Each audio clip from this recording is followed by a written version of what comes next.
Greetings and welcome to your Friday, Monday edition of Runescape Weekly. Magebit joining you, and also we have a Pyrnassius with you as well. How you doing, Pern? Yeah, I was still sort of pissed off about this event, and then I've just found out something else that I've actually missed out on, so I'm really, really pissed off now. Oh, good.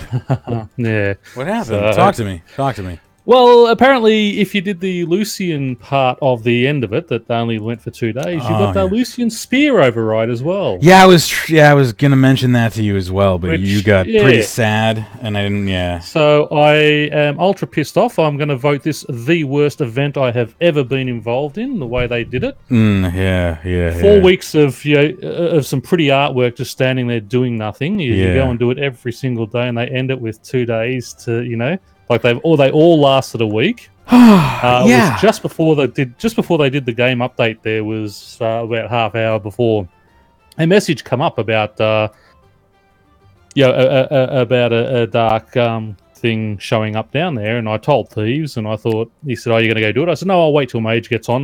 We might be doing it live," because I thought, it's the first time I've seen it. I thought obviously this is the new thing for the thing today, and no, obviously that was just it.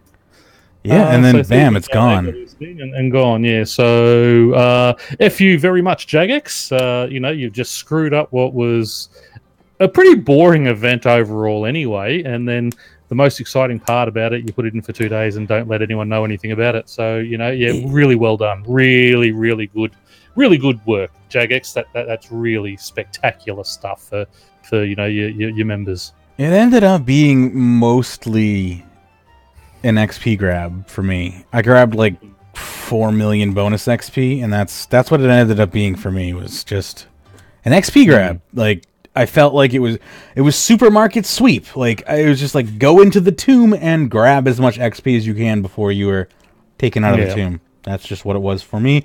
And I can't not enjoy that. Like if you're gonna put me in to a mini game that has a bunch of free XP in it, I'm not going to not like that. But if you're going to say, was this a unique and enjoyable thing that was that brought something to RuneScape that you would say, expanded upon the lore and would say, it would be a reoccurring thing that you'd bring back, I'd say no. It did not add anything to the game. The lore was shallow. The event was shallow, and it was clearly designed to be an MTX event that was just redesigned to be a player event with no real player interaction added to it. That's what I saw. Yeah, that's it. I mean, it was just boring. Go down there, click on pillars for a little while, occasionally throw something at a creature that come up. Go in, do your XP grabs, and get out of there. And and there those pillars, the whole. Good. Sorry, good. No, you go.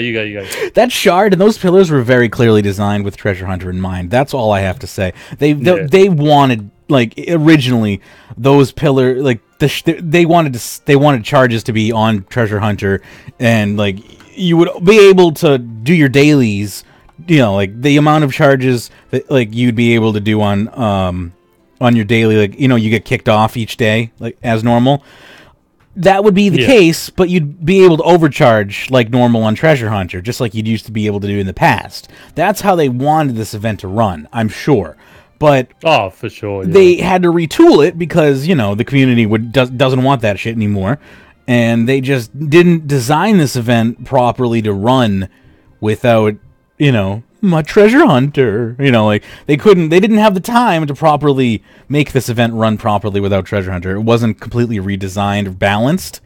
So it kind of ran a little shallow in my opinion, but overall, I mean, just for to have some great designed artwork standing there doing nothing, a week at a time for the four horsemen, did absolutely nothing whatsoever.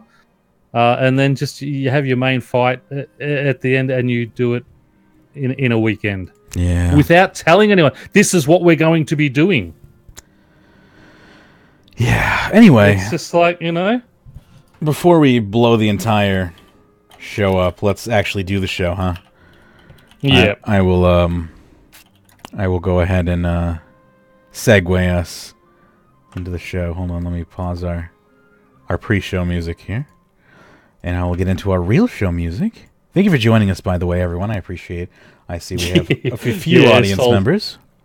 What? Go ahead. No, I was just going to say, I will get over it pretty quickly. We'll get into the event, and some good things coming up for this month anyway. That's got me. It's definitely a sore point, though. Like, these community events always seem to leave us, a bad taste in people's mouths, to some degree. And it's, sometimes it's me, sometimes it's you. It always seems to be one of us. Maybe in 5 years' time, I'll be able to buy Lucian's staff with oddments off the store. I guarantee you it will be back at some point in time. And honestly, I almost missed it too. And if it really, I'll say it again, if it wasn't for Hannah's diligence of standing there literally for an hour, trying to figure it out because we were all too dumb to look at the interface and just realize there was a clock there. Because none of us could figure it out because it wasn't labeled. No one just could understand what Jagex was trying to tell us plainly with a clock in the interface that was there, but no one knew what it was because it was just a hand with an hourglass. No one That's terrible design then. Yes! That's just pathetic design by... I mean, what does QA do? If you throw that at them, they're supposed to look at that and go, what's this mean? And then fix that. That's the problem. Here's the problem. Was there any QA done on this? It sounds like it was just a treasure hunter event, and then they thought, let's just do this at the end. And nothing was done to fix up any of that part. Anyway, yeah. Anyway, let's get on to good stuff. Yeah, let's PSA. PSA. Well, we got to do the actual show here because we haven't even done the intro yet. So all this stuff's getting cut for the podcast listeners. Understand that.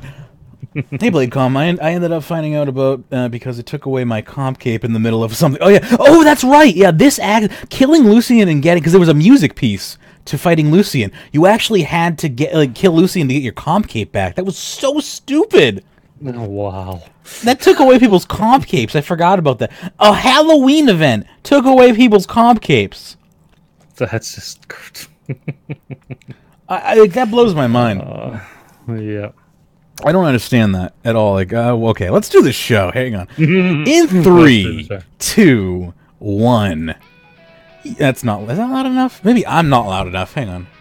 Let me turn my bass volume up a little bit here. Start over again.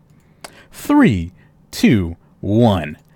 You're listening to RuneScape Weekly for November 5th, 2018. I'm your host, Magebit, with over 17 years of RuneScape experience. Joining me today is Pyrnassius, and on today's show, month ahead for November, farming quality of life suggestions, accurate drop weights... What? I don't know why that was so hard for me to read. I apologize. My ability to read is going downhill. I am so sorry.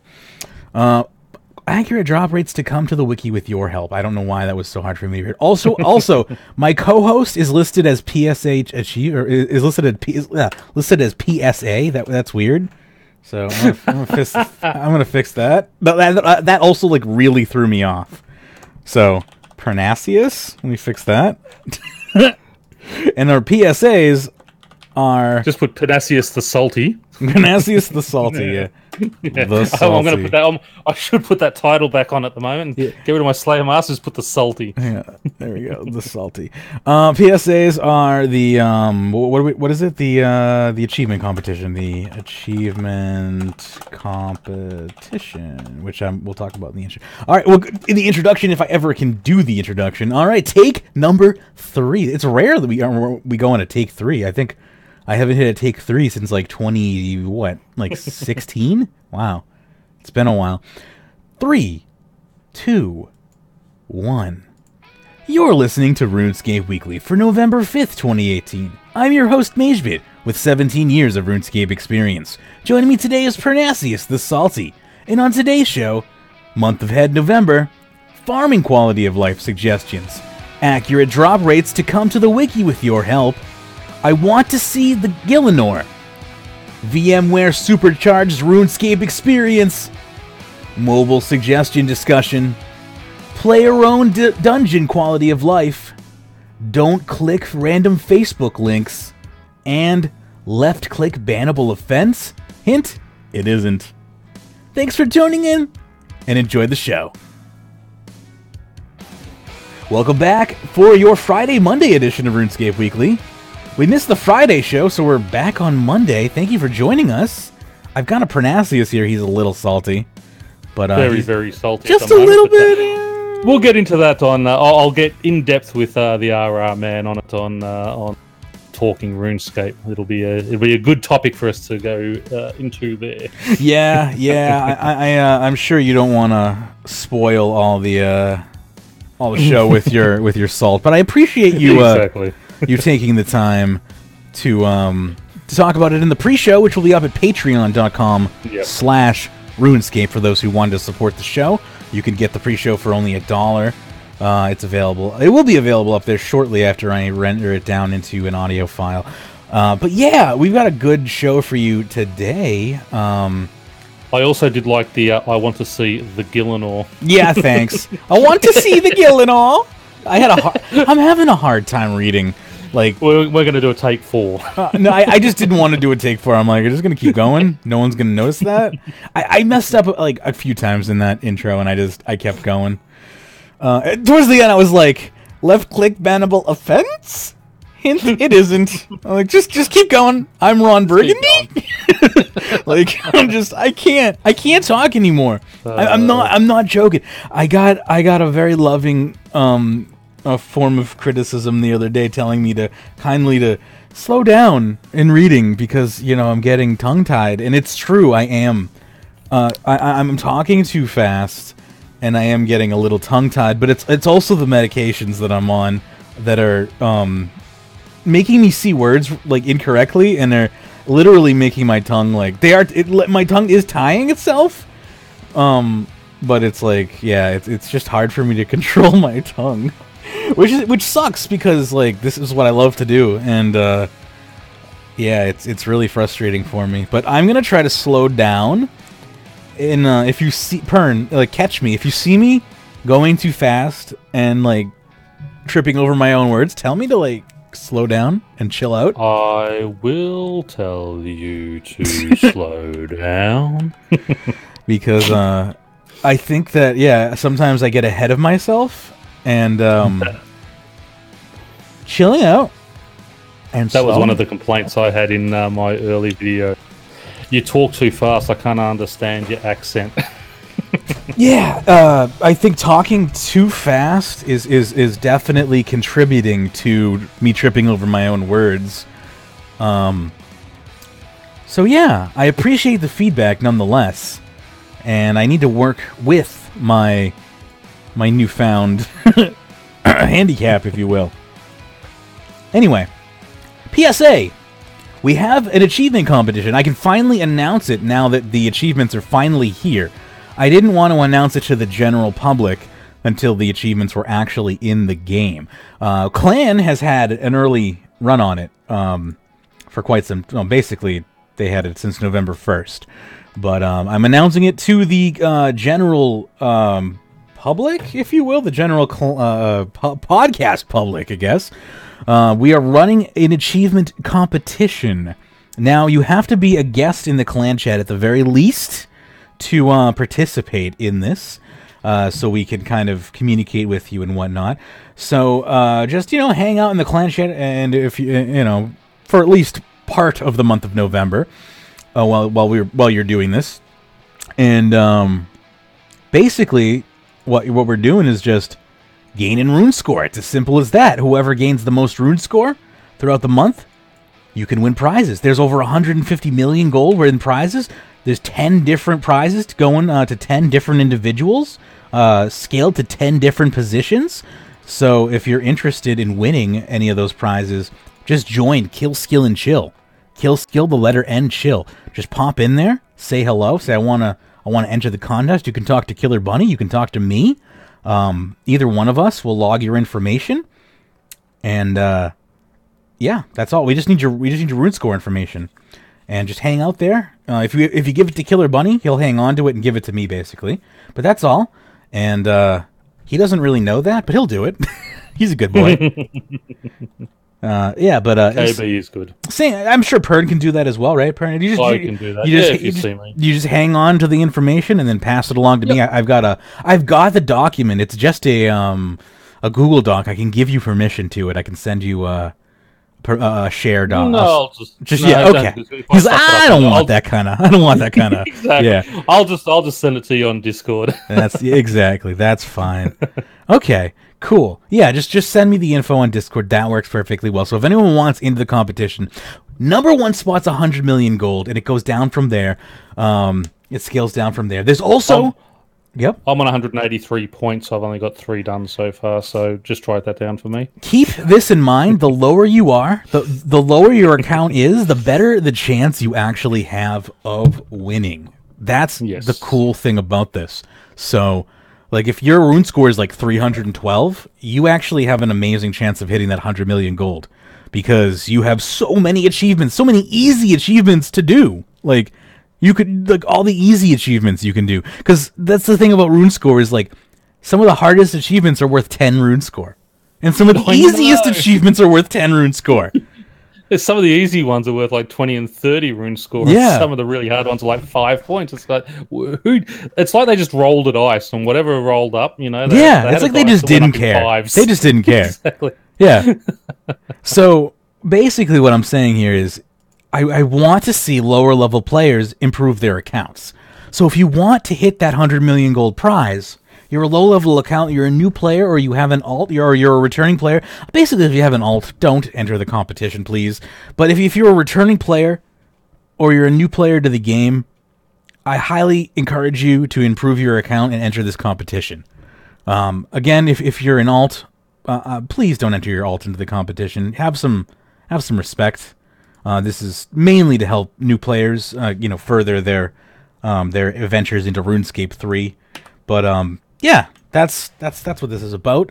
And feel free to pass the word along if you know someone who's maybe just getting into the game or has transitioned from maybe they've just tried out the old school RuneScape mobile and they're like, this game's okay, but crap. Yeah, I heard about RuneScape 3, and I'm going to try out that game, and this game's awesome, but, I'm a new player, and really could use some help, and you're like, hey, try out the RuneScape Weekly achievement competition. There's only, 12, 13 people in the competition, and 10 prizes to give away, so not a lot of competition right now. Yeah. I am entered into it, but the money will be donated back to the listeners. Yeah. So, I'm only doing it for fun, not for the prize. Here's the deal. If Pyrnassius wins, or if any of the staff members win, they're going to give it to the person below them. All right, I assume. Yeah. Correct. Yep. Yeah. The money's not going back into my pocket. The money's going to be given to the person below them. It's not going to be Magebit wins the prize. No.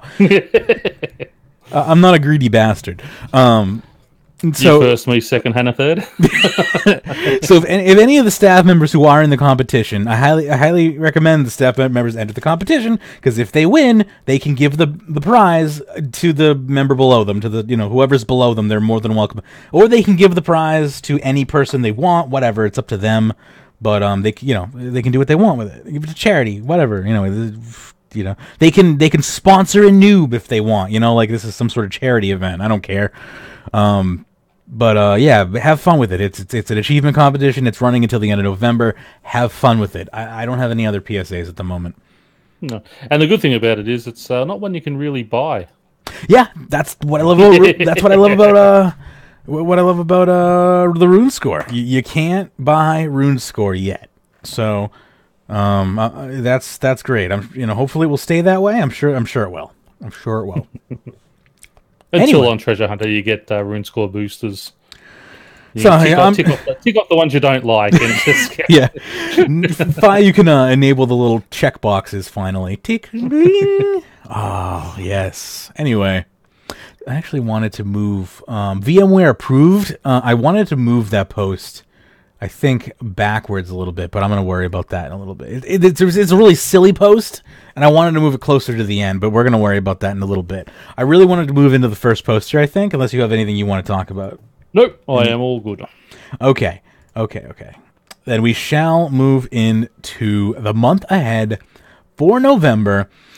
With the clocks tumbling back and the nights drawing in, it feels like the right time to be tying up some of the threads that have been dangling loosely over RuneScape before the cold embrace of winter affirms its grip. So in the spirit of dotting the I's and crossing the T's over such metaphors, we're delighted to finally roll out things such as the opening of the mining and smithing beta, achievement bonanza, and the tooltips for potions. Which is not to say there isn't plenty of new content too. Indeed, a brand new quest called Needle Skips is nearly here, along with a new slimy community event. It's also Premier Club time, and let's not forget Black Friday, which apparently has just bled across the world from America. I'm so sorry. Yeah, thanks. Doesn't bother me anymore, actually. I'm out of retail now, but yeah. So first up, Mining and Smithing Beta. We realize that the Mining and Smithing Beta rework is keenly anticipated. Splendid news, then, that our Mining and Smithing Beta is upon us, and it will become completely open to all RuneScape members when it goes live on the 13th. So when's that? Let's open up my calendar real quick. That is next Tuesday? It's a Tuesday, oddly enough. Tuesday. Yeah. Oh, okay. Yeah, that's weird. I don't know why, but it's not. Maybe Monday's a bank holiday or something weird? I don't know. Maybe. Yeah. I don't know those UK holidays. I'm not, I'm a dirty American. But anyway, yeah, apparently it's a Tuesday, so I can only assume, but whatever.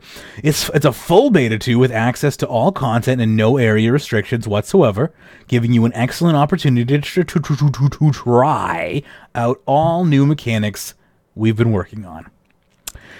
Here's a few specifics about what to expect. No depletion of materials, so they're going with the Living Rock Cavern kind of ideal, which I think is great. So no more fighting with resources. Abusing people. Yeah.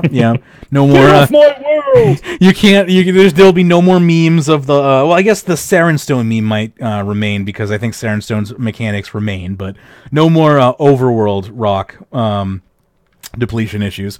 Ability to mine AFK, although you will be rewarded for paying attention with the Rockertunity mechanic, which I love. I think that's great. New ore bank for storage. So again, people were asking, I think in clan chat, Jester, I think, was specifically asking if he should save porters for the mining and smithing rework. And I didn't answer because it was super late and I was ready to go to bed. My answer to that was going to be no, but I couldn't remember specifically why. This is why. New ore bank for storage. That's why. Yes, and also you'll be making something to store those ores in. Yeah, there's a bag of some form that you will. Yes, like the ore bag. Up. Yeah, there's not going to be the porters are not going to be useful very much so in the mining skill. 4 new tiers of ore spanning from 60 to 90. Nice. Smithing, the ability to smith a new metal bank. That sentence came off weird to me. The ability to smith from a new metal bank. Okay, that's better for me. Sorry. That new bank that they got just takes it straight out of there. You don't need to hold it in your inventory anymore. Yes.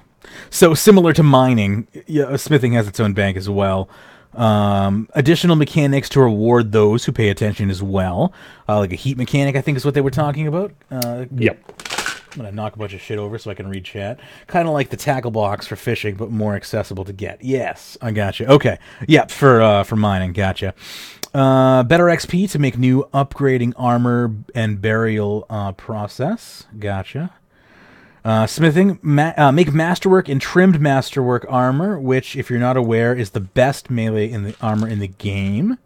There will be 4... And it will be power armor. It will be power armor. That is good to hear, which means people will actually wear it in melee scenarios, so that's good to know. Hopefully people will actually be buying it then. PVM, ores, bars, and metal equipment replaced on drop tables with new stone spirit and salvage items, and the spring cleaner has been improved. That's what I love the most. Yes. Is, the drop tables starting to get the rework and getting sort of our skilling resources off them. Yes. This is the beginning. I'd love to see this for the rest of skilling. I don't know how we go about doing that. We've seen the arguments beginning because of mining and smithing. Like, this is the start. We have to see, I think, reworks for crafting and rune crafting and all those other skills. I don't know how you do it yet, but the discussion has begun, and I think it's a beautiful thing. Anyway. Well, let's not forget that it really started back when they did all the runes. Remember when they stopped dropping fire runes and all that? Because there were more fire runes coming in, dropped off monsters that were actually being used in game. They shut that down real quick and did it. And people screamed for 2 or 3 days. Yeah, and it calmed down. Then moved on. And there was the Abyssal Demons. They halved almost, or it might be even more. They have the amount of pure essence coming into the game from Abyssal Demons. They used to drop like tens of thousands of rune essence. Now they only drop thousands of rune essence, which is still plenty. Like I have literally like 4 million rune essence, like pure essence in my bank. From Abyssal Demons, like it's still more than enough. But I want to see it make every single one of those. I plan to. Runes. I more than plan to. I'm gonna, when I do 120 rune crafting, I am going to be so rich. You don't even know. I plan to invest heavily in the bond market. I have like I'm gonna be so rich. You don't even know. Like I'm gonna have to run so many contests. That's the thing. I am a philanthropist. That's my problem. My money is gonna go in. I'm gonna run so many freaking like trivia contests, and like I'm gonna be. This is my problem, Pern. David has the duel arena, and I have like I have this like problem with I like to be the center of attention, and I like to be like the ringmaster of like competitions. So like this is my problem. All my money goes out the window because I like to run events and stuff. Anyway, let's move on to needle skips, shall we? Yes. This is what I'm looking forward to. Yes, I am. This is coming from somebody who's not the biggest on quests. Like I have high quest points. What are my quest points? You know, I've done every quest except for the desert quests and no, just the desert quests. Literally, just the desert quests, including do no evil. Basically, just desert quests. I don't have done. I really don't like those quests for some reason. Although I tweeted, I don't know if you saw, somebody did do no evil on mobile. I have no excuse. Yeah, well, it's not as hard as it used to be. Yeah, I really need to just do it. Oh, for when this, I was thinking when this quest is actually released, I really need to just do a marathon. I was thinking, if somebody out there wants me to just do a marathon of like 6 hours of just all quests, and is willing to like bankroll that, like get in touch with me, because I need new headphones. So if anyone wants to see like me to do like a long stream of just Road to Quest Cape nonstop, let me know. Contact me. I'm willing to do that because my headphones are falling apart. Anyway, Neil skips. Actually, can you read this? I just got a text message. Yep. Thank you. When players stumble across a tall blue woman lying dead on the floor with the name Megan written in blood beside her, they are plunged into a bizarre murder mystery unlike any other. Can you, using the power of an elder artifact, the aforementioned needle, unravel the puzzle? Players will examine the scene and search for keywords using a brand new in-game mechanic to try and discover what happened, peeling back layers of the story in the process. Can you solve the murder mystery? Needle Skips is a novice level quest. It is fully voiced and represents the 400th available quest point. To get started on Needle Skips, players will have to investigate the needle found on the hill west of Piscatoris. So this is, as they promised this from Runefest. So one of the things that was sort of one of the exciting things that was revealed from Runefest. The quest, 400 quest points, and it has taken a long time to get there, but it has finally arrived. It's a murder mystery, so that sounds really awesome. Yeah, it is. I am so excited about that. Sorry, juggling family emergency crap at the same time. Yeah, I was trying to just drone on a little bit more until I knew you were free. Yeah. My poor mother. It's just a constant struggle with her insurance, and I'm like trying to help her at the same time. Yeah, it's a nightmare. Like she got 2 weeks extended. I don't want to like destroy the show here, but she got 2 weeks extended, and the insurance dropped the ball. They never sent her the paperwork she needed, so we're back to square one. Yada yada yada. And like I'm struggling to do any, like I'm struggling to help her, and I'm struggling to juggle my own life, trying to put her to show, trying to do her stuff. You know, I'm trying to live two lives here. Anyway, so yeah, it's the 400th quest. I'm super excited about it. Look at it's beautiful to look at. First of all, let's just first start about the aesthetics.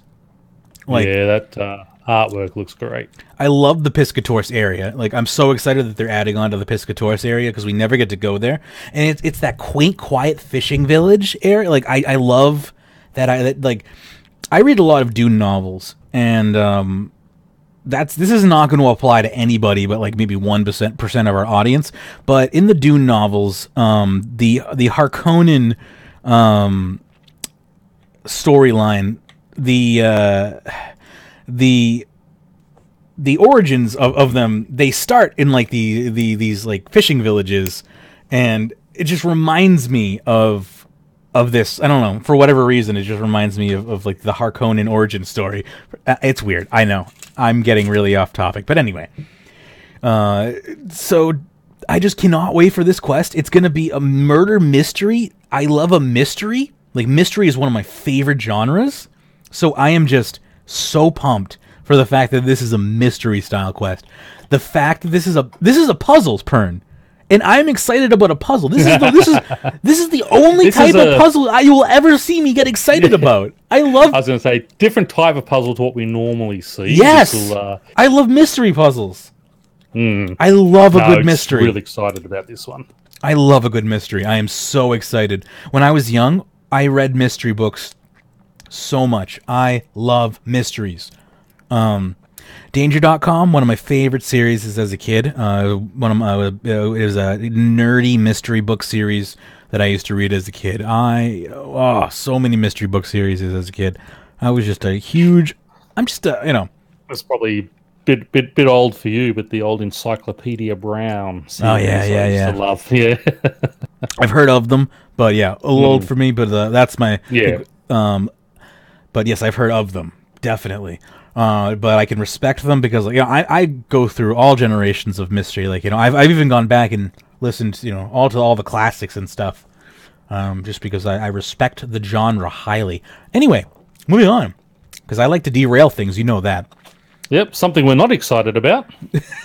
All right, so here's the deal. Here's actually something funny. I went on the forums for this, just to preface this. I went on the forums for this and actually interacted with a real human being, Pern. Can you believe that? I had to interact with a real human being for this event. Double XP weekend. And don't forget, we just had a double XP weekend, didn't we? That's it. Yeah, exactly. Like, what was it, August? 6 weeks ago. Yeah, 6 weeks. 6 weeks? 6 weeks. I can count that on almost one hand. If I lived next to a power plant, I could count that on one hand. Jeez. That's crazy. Only 6 weeks. Do you think that they're just shifting when the bonus XP weekends are, and like they're just trying to catch us off guard? No. I mean, it's smack bang in the middle of the mining and smithing update. So whether they're sort of thinking, hey, while we've got people, logging in for that, we'll have, they're logging in for double XP weekend, we might attract some more people over about that. Okay, you think maybe? I doubt it very much, but maybe that's what they were thinking. As I said, the conspiracy theorist in me was like they want to just max everyone out and get everyone over on old school. You're crazy. They just want to. It's too much hard work doing this and getting updates for our game. You just want them to quit, everyone quit this game. Exactly. Yeah. That's what I really think. That's what Mod Pips wants. I've said before, he's secretly an OSRS guy. Why won't my phone? But no, in all honesty, and what I'm hoping it'll be, and that's what we were discussing, you and I earlier, is that they're looking at just trying to get everyone to max so that they can perhaps release real 120s, release elite skills, that type of thing. That's what we're sort of that's what we hope for. But I don't see any. I mean, the market still hasn't recovered from the last one. Yeah, I mean, last year we had 3 double XP weekends. That was the lead up to Menophoso, so okay, I can sort of accept that, but this one slaps smack bang in the middle of November. The only thing I can think of, if they're not shifting when bonus XP weekends are just to shift up the market and throw up, literally trying to shift up the market so we can throw off when bonus XP weekends are, just to mix things up, which was kind of what I was hoping. My other conspiracy theory thought is Premier Club's coming up soon, and they're trying to bring people back to the game that only play on double XP weekend to get them interested for Premier Club, to remind them that Premier Club's around. Yeah, but see, I mean, then you'd have it on the weekend that Premier Club is released, not sort of 2 weeks before. Well, the only thing I can think of is they've announced Premier Club already, so they just need to remind people that it's there, and that's all that they need to do, because I don't know. I didn't empty my damn gem bag, did I? God damn it, I'm a bad person. Yeah, I don't know. It's not the best conspiracy theory. It's just a conspiracy theory. I mean, I'm just Alex Jonesing it here. I'm not trying to be top theory. We're just trying to work out why. I mean, that's just it.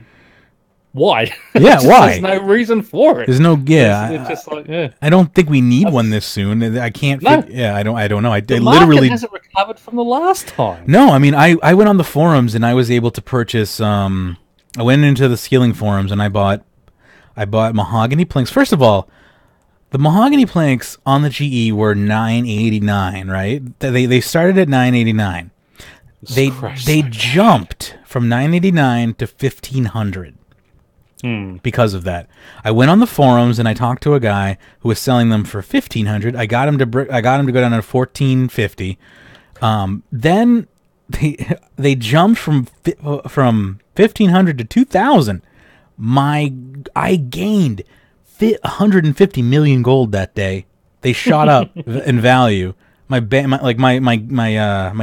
rune metrics value just gained 150 million gold just because of that. Like they're gonna, they're gone. That value's gone on double XP weekend. It doesn't matter. I'm just saying it was funny because, that money, I could have lost a lot more money, but it's just silly what double XP weekend does to people. I would have sold, if I saw that amount, I'd say you'd have sold them and then buy them back. No, I gotta get the 120 anyway. So it's what it is. What it is. I just think it's silly that people the prices.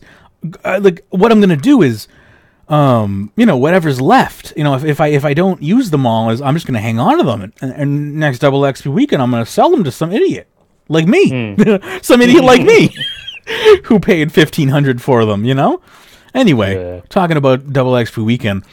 It is what it is. I just hope I can burn 250,000 planks in a weekend. Go ahead. Yeah, I'm actually thinking in my own small protest. I won't play over that weekend at all. I'll log on. I'll just do my sort of farm runs and such that I normally do, and not play at all on that weekend. Ooh, isn't that just shooting yourself in the foot? Protest. It is, but it just. I want them to understand.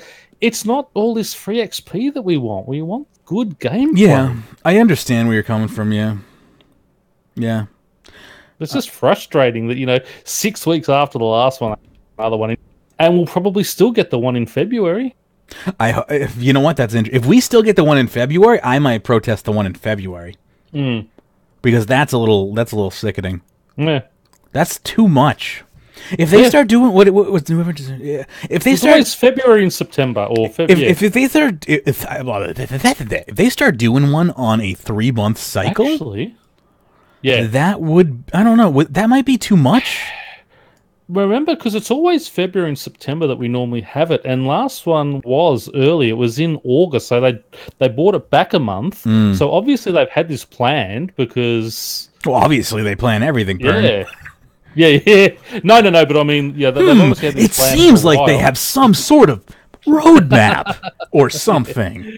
So no, see, I when they throw these type of things, like just no reason. It's like, have they thrown in because there hasn't been many updates lately? So was this like a I get what you mean. Was this an injection? Yeah. I don't know. I don't know if this trying is just to get the players, because we have seen a fair drop off in the amount of RuneScape 3 players, and we've seen quite a few sort of heading over and trying out. Well, that's the thing. Is the drop off merely because people are just trying out old school and they're just you can't use your main account on both games, and if there's got to be other people like me who only play one account. Yeah. Like, I only play one account. I can't be the only person in the world who only plays one account.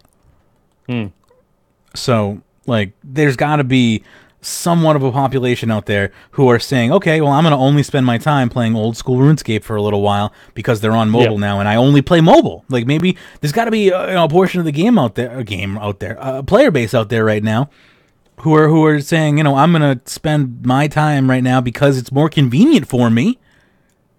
To spend my time on OSR's mobile. Good. Last week I've seen 5 or 6 people on my friends list who haven't played in months suddenly show up, and when you look at them, they're over on old school. Sure, I've got friends that I know would probably be back. I'm just not telling them that because I want them to play RuneScape 3 mobile, not OSRS mobile. I'm just gonna wait. There's like literally I have friends. Childhood friends that I know would probably be excited about old school RuneScape mobile, but I will not share it on my Facebook page because I don't want them playing it. I want them to play the real game. I'm going to wait until old school RuneScape mobile... No, I'm sorry. I'm going to wait until RuneScape 3 mobile is ready to be played on all devices before I share it on my social media. I want the real game to be played by my friends. Anyway, moving along to another event, because that's what we need. Or events. Although this one actually looked alright. Yeah, I'm fine with events. I love events. I was being only partially sarcastic. So here's this event seems geared towards mid-tier to low-level players, which is fine with me. I'm curious to know what this actually is because they were kind of mysterious about it. It's called Slime is of the Essence. Obviously a pun, so you've got me interested, as pun being my favorite type of humor. Yeah, I did like that. I got a chuckle out of me. So let's read on here. It says, tossing your food scraps down a well can't do much harm, right? This is possibly true providing said scraps aren't feeding a giant slime, which then emerges from the well and terrorizes the local populace. We have a new community event that will run for 5 days. It will focus on the use of different skills the players must employ to deal together with this new slimy menace. Their reward: we're not going to spoil that surprise completely, but there will be some tiered slime hunter armor and a slime pet up for grabs. Players will be able to start the event by popping down to Remington, although we'll be giving out daily teleports to take them straight there right away. So there you go, yeah. I'm going to assume this will be tied to Treasure Hunter, this one. Yeah, it sounds more than likely.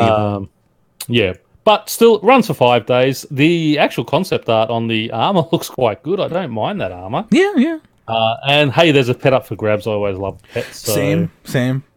Yeah, I'm. You know what? I am fine with a 5-day Treasure Hunter event. Yeah, any event that runs 5 days is 100% tied to Treasure Hunter because that's a 5-day Treasure Hunter cycle, right? That's the 5-day Treasure Hunter cycle. Yeah, exactly. Yeah, so a Thursday to Monday. Yep.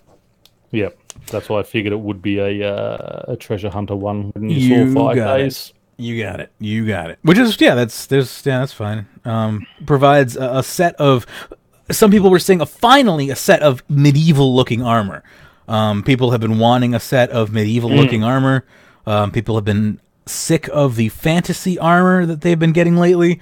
I'm only echoing a certain set of the community right now. I personally like fantasy armor. I'm wearing some fantasy armor at the moment. I'm big into fantasy, high fantasy. But I also think that the medieval portion of the game should be fed as well. So there you go. This is, I think, feeding that side of the game, and that is good. Anyway, Achievement Bonanza. Pern, would you like to take this one? I think this one's close to your heart. Do this? Yeah, but I'm actually shocked it come out today. I was really wrapped when I saw it. Me too. I was like, this better come out today because, like, for my sake. Yeah, no, I thought it'd be next week or perhaps the week after. I wasn't actually expecting this out. I needed this out this week. It was hurting my competition.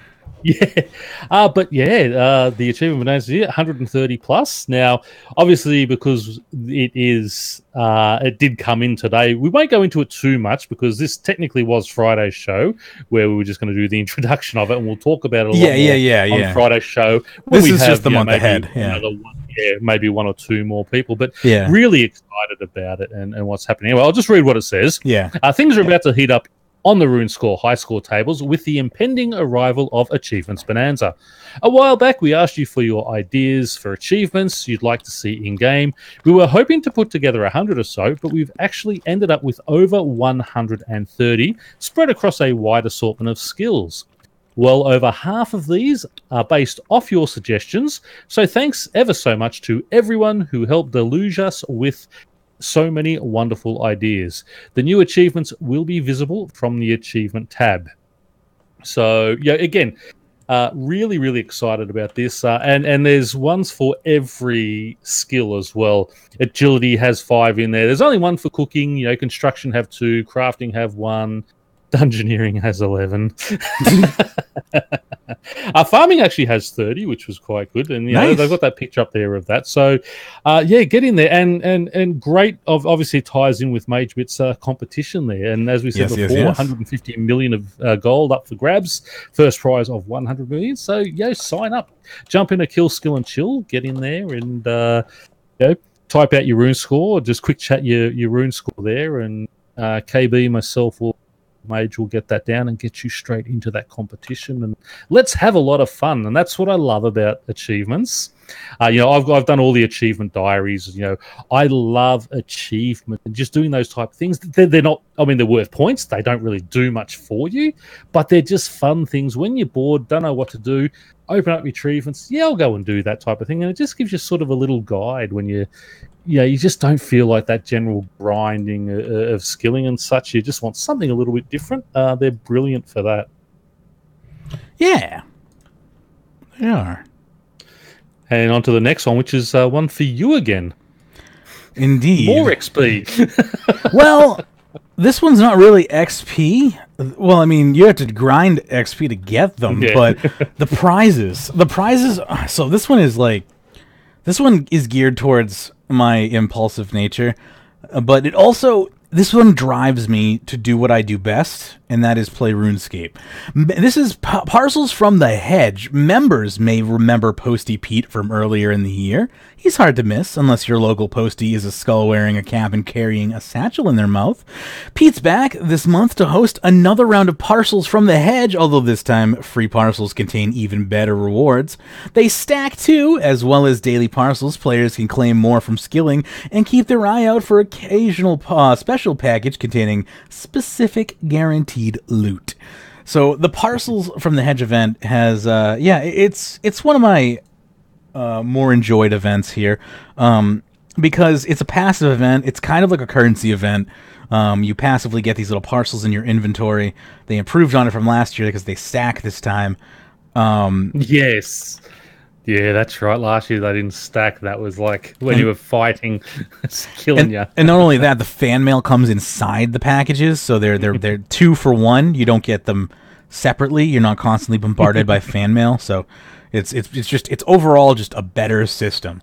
It's just... I do want to say though, Thieves, I think 3 out of 4 days got 100 silver hawk feathers in his parcels.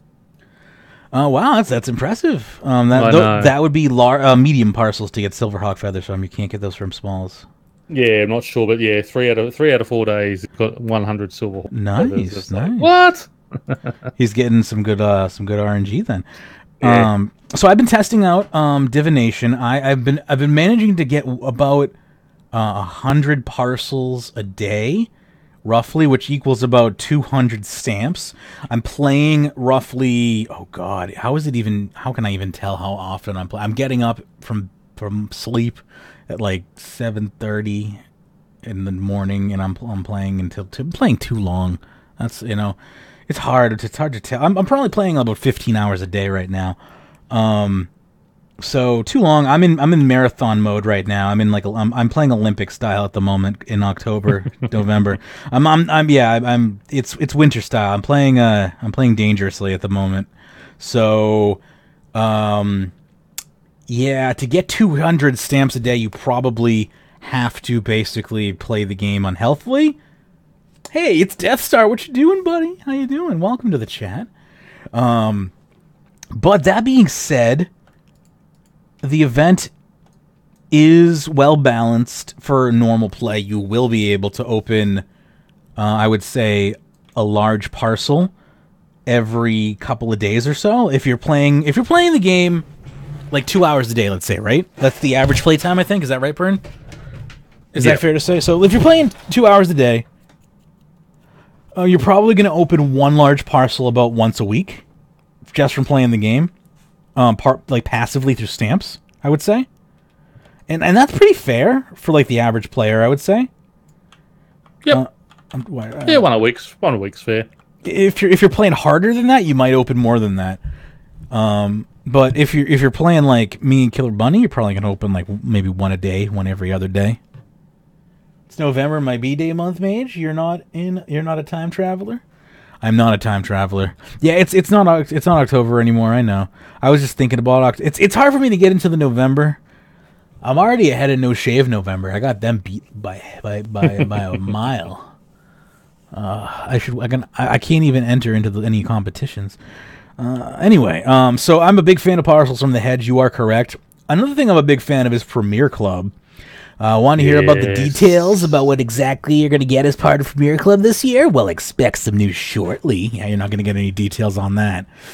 Another thing I do have a little bit of details on are Black Friday sales. There are some items that are going to be 75% off. We don't know what they are yet, though, so hang tight for that.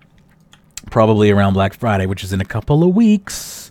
And a rollicking 2-day mega sale to cap it all off with. I might buy a shirt if the shirts are on sale. I might buy a shirt. I have the level 99 herb shirt. Which one will I get this year? Or you're gonna have to let me borrow your. If I had a time machine, let me preface that. I would be sitting at a very different desk with a very different setup. I'd still be doing RuneScape Weekly, but I would be very. I would have gone forward and just got all the lotto numbers for the next couple of weeks and just win every week. I would be doing RuneScape Weekly from a very different setup. I would be on the 200th floor of a very, very, very high building, and it would probably have my name on it. And he would probably also have people filming him. Yes. Audio technicians doing everything. He just sits down and speaks, and they do everything else. More than likely. It would be on the RuneScape Weekly channel, like the number 7 on your satellite television. Anyway. Tooltips for potions. Who's excited about that? I am. A little bit.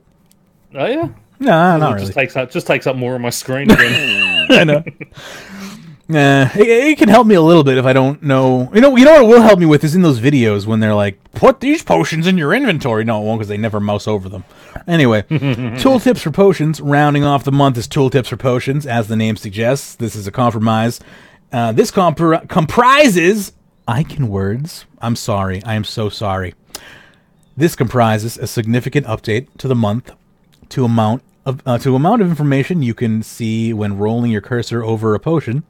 The new system is dynamic and will accurately reflect any effects that are interacting with the potion at any moment. Magical.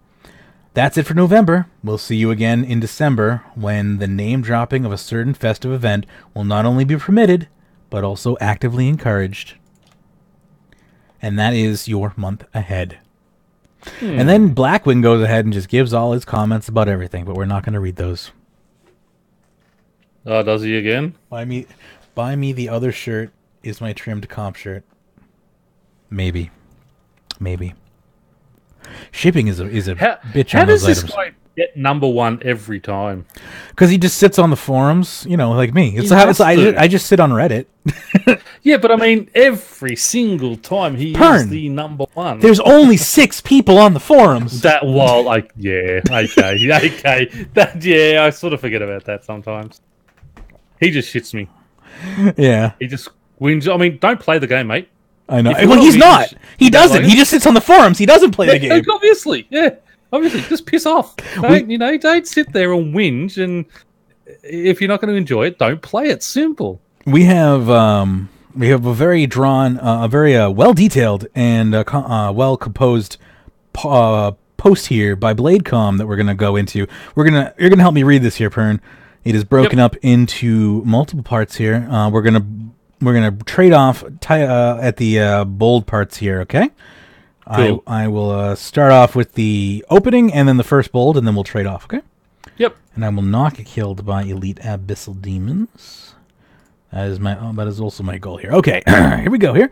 This is a farming quality of life suggestion, so it's close to my heart here because farming is the best skill in the game. Anyway, farming is one of my favorite skills, and over time I've come up with a list. Did I write this? No. Okay. Farming is one of my favorite skills, and over time I've come up with a list of quality of life improvements for farming.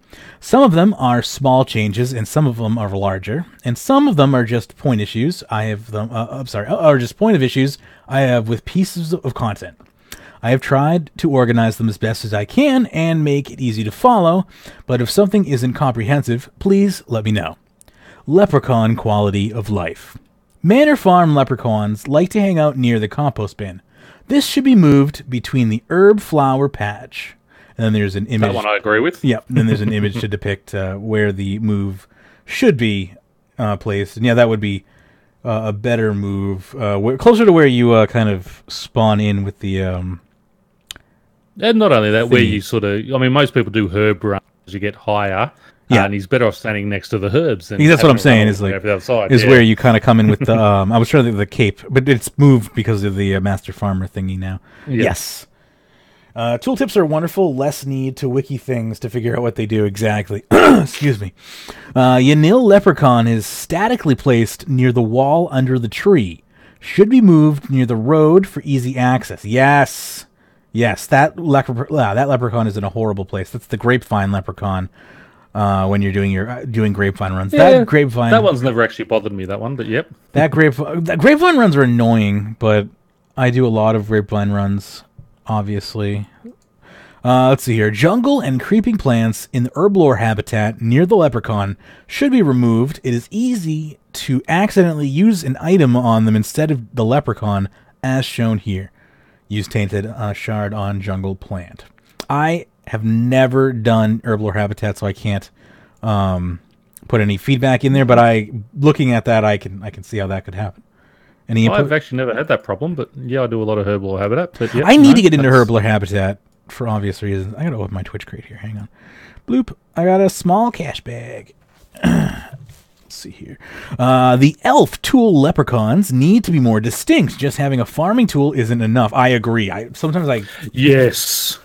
Especially when zoomed out, I suggest adding a certain hat to fix the problem. Yeah, that would be nice. Having a giant leprechaun hat on them would fix the issue. Or even just give him a different color top or something like that. Because, you go, which one is it? Which one is it? I very often click the wrong one. I do that very often. Trying to find arrows amongst the elven one is the most annoying. Yeah, I agree. I even know this freaking elf by name because I misclick it so often. I'm like, where's Errol's, goddammit? Let's see. Allow tool leprechauns to store miraculous treatment. I agree so much with that. Let's see here. Using an empty bucket on the leprechaun should take them all the way from your inventory instead of asking for input information. Yes, using an empty bucket. I had to read that again because I was thinking about something. Using an empty bucket on the leprechaun should take all of them, yes, from your inventory instead of asking for input. Yes, that would be nice. I also agree with that on the... Oh, no, I guess that wouldn't work for... I was going to say on food troughs for the pen, but you might not want to deposit all.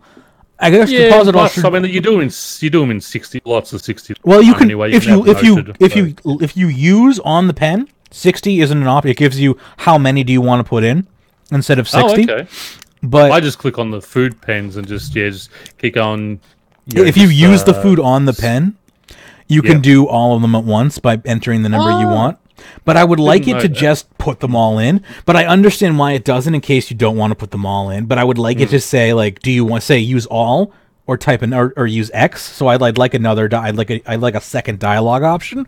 But at the same time, I don't want to add a second dialogue option, because that adds a second step. So it's like streamlining versus, granularity, Anyway, additional... Oh, sorry, yep. I was going to say I agree with all these Leprechaun quality of lives. Those are all great, but continue on. Go ahead. Yep.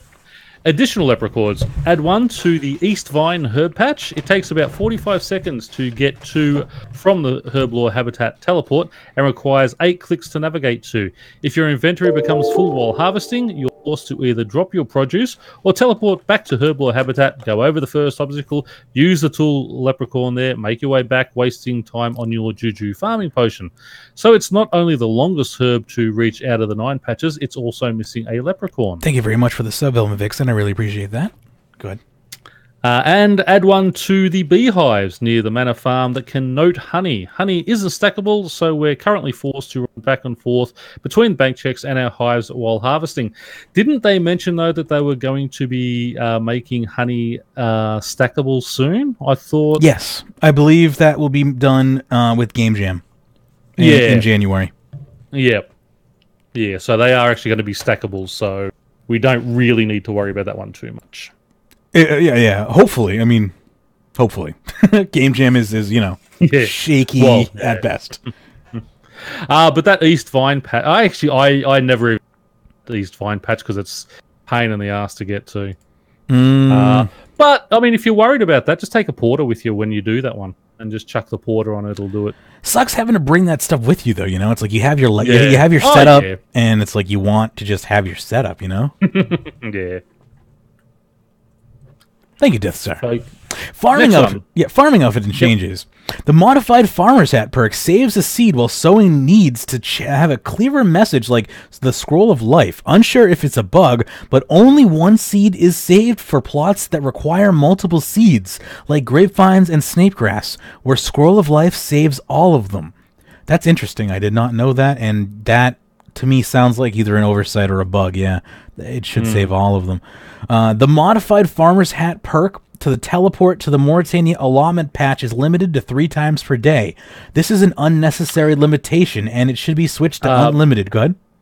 Yeah, no, the reason that is because it is from your normal farmer's hat, which only allows you 3 times a day. That is a perk from the normal farmer's hat, correct. That's right, so that is a reason for... There is a reason for that. I will continue reading this, though. The next best options... No, that's okay.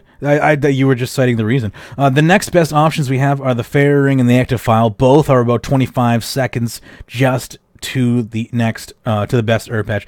That was... And that's from the outfit that gives you those 3 teleports. It would be nice to have unlimited teleports. Because the Botanist Mask gives you the 3 teleports to the... Catherby one. Yeah, the Catherby one, and that's not unlimited.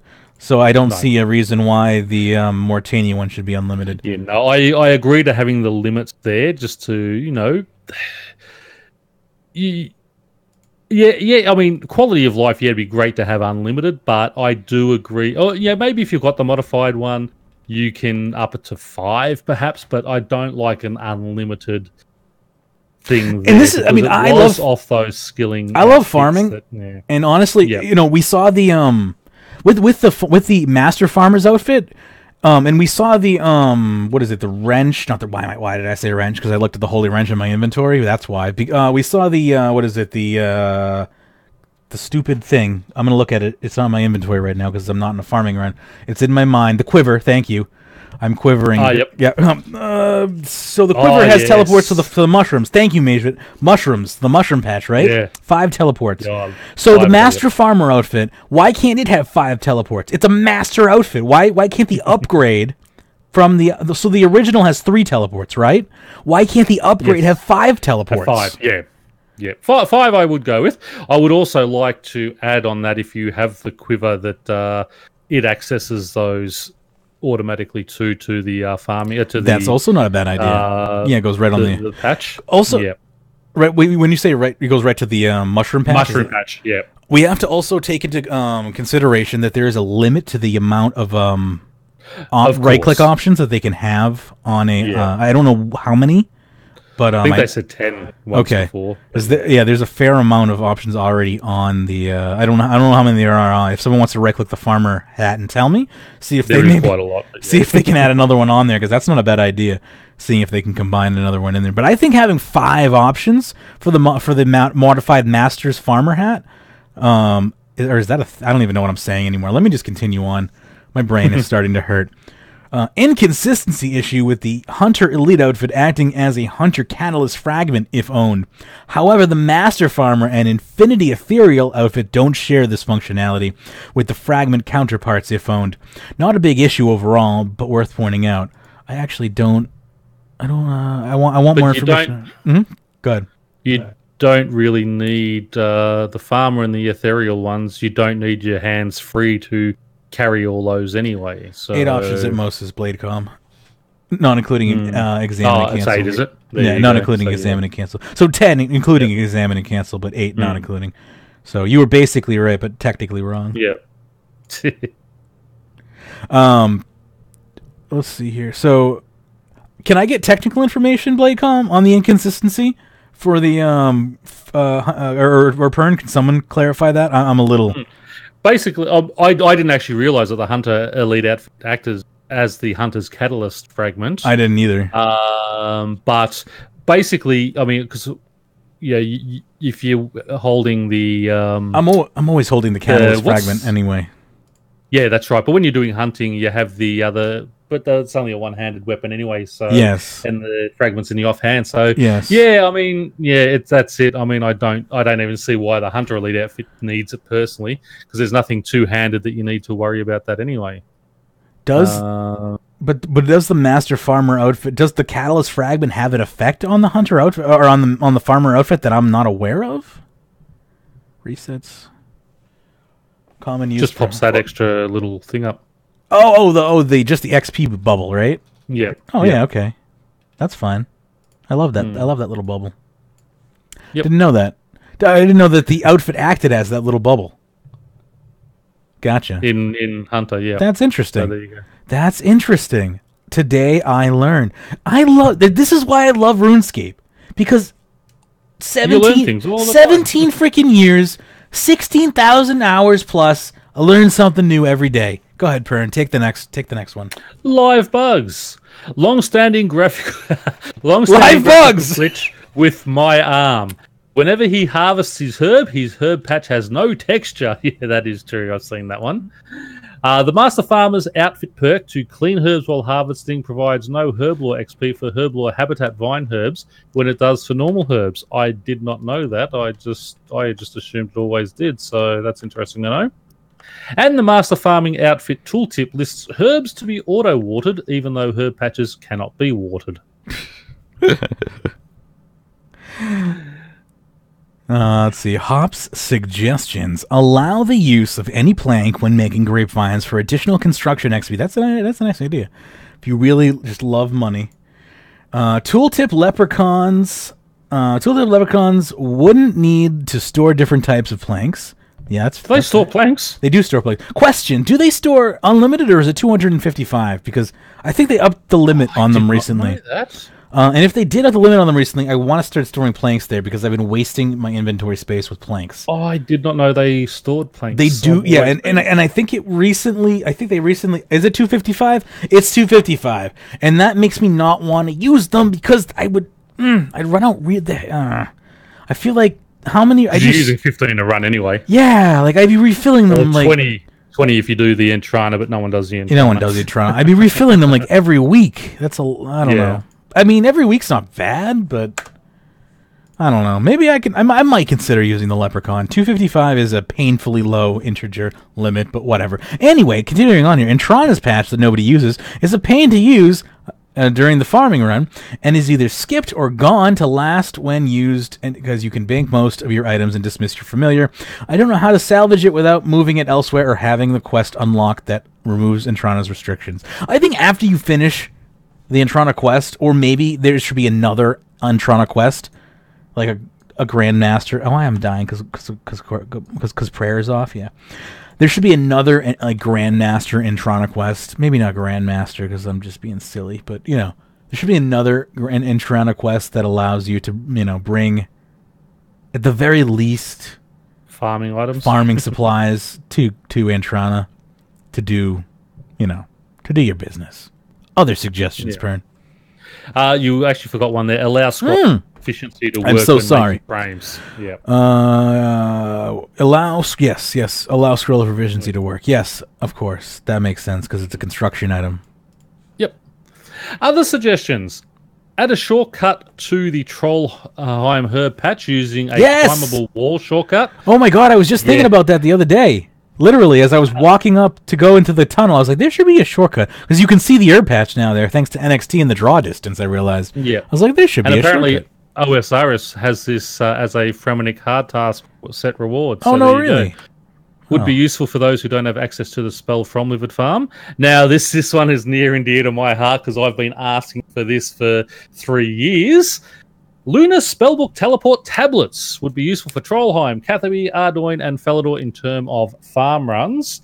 I said, you have to do more and spend those points on them for it to unlock it, or you can just buy them. If they want to keep people going back to Livid Farm, you buy them for a certain amount of points. But I think it should be an unlock, especially since they've halved the amount of points you need now to complete Livid Farm.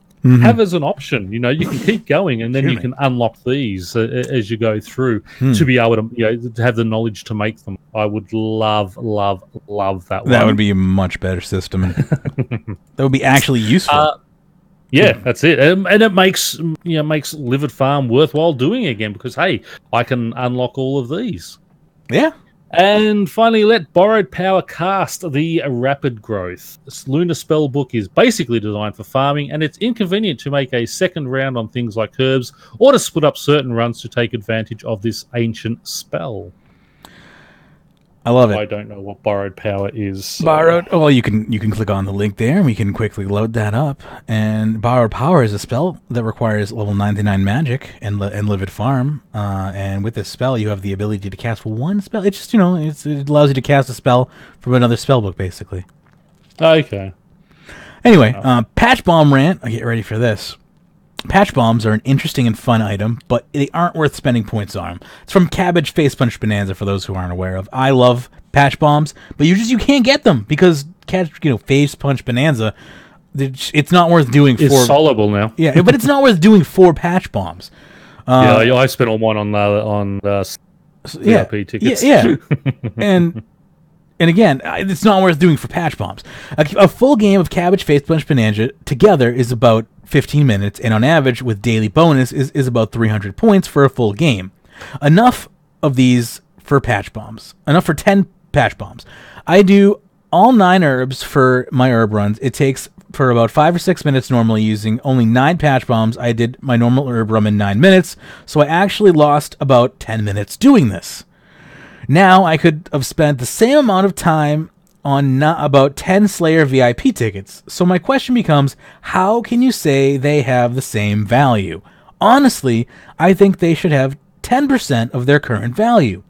30 points down to 3 to be even viable.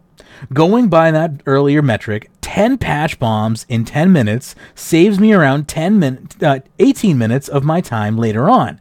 I would consider that worth my time and maybe comparable to my value of 10 Slayer VIP tickets. Herblore Habitat Economy. Everything in Herblore Habitat and Jadinko Lair feels like it's working against you. The closed economy is frustrating. It's the overload situation in reverse. I can buy the finished products, but I can't buy or trade any of the supplies.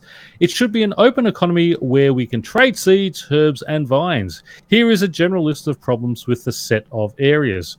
You have to hunt Jidinkos in order to get the secondary ingredients for the Juju potions. However, only some Jidinkos reward vine herb seeds. And with the Harvest Haven update, it made all Herblore Habitat seeds rarer to get from hunting Jidinkos. You will also hunt common Jidinkos, which have a useless drop. You can ward them off, however, you'll get less XP and seeds overall. Some Jidinkos force you to use certain fruits, making you lose out on a full fruit tree run. Hunting Jidinkos provides far less XP and isn't directly profitable. Just compare it to Grenwalls and Skill Chompers. Weekly D&D to get either the Witch Doctor robes or legs is random, regardless. If you already have a piece, with bad luck, you could spend over a month doing it to get a full outfit. Herblore Habitat and Jadinko Lair are separated, so hunting Jadinkos doesn't provide favour points. There is a maximum cap of 2,000 favour points. Curly Roots don't provide favour for Superheat form or from Inferno Adds effect. Oh, that's annoying. Combat is the only viable way to get points, taking about 20 minutes killing mutated Jadinko males. Problem being, this is a skilling-focused content that is primarily rewarded through combat. Yeah, welcome to RuneScape, right?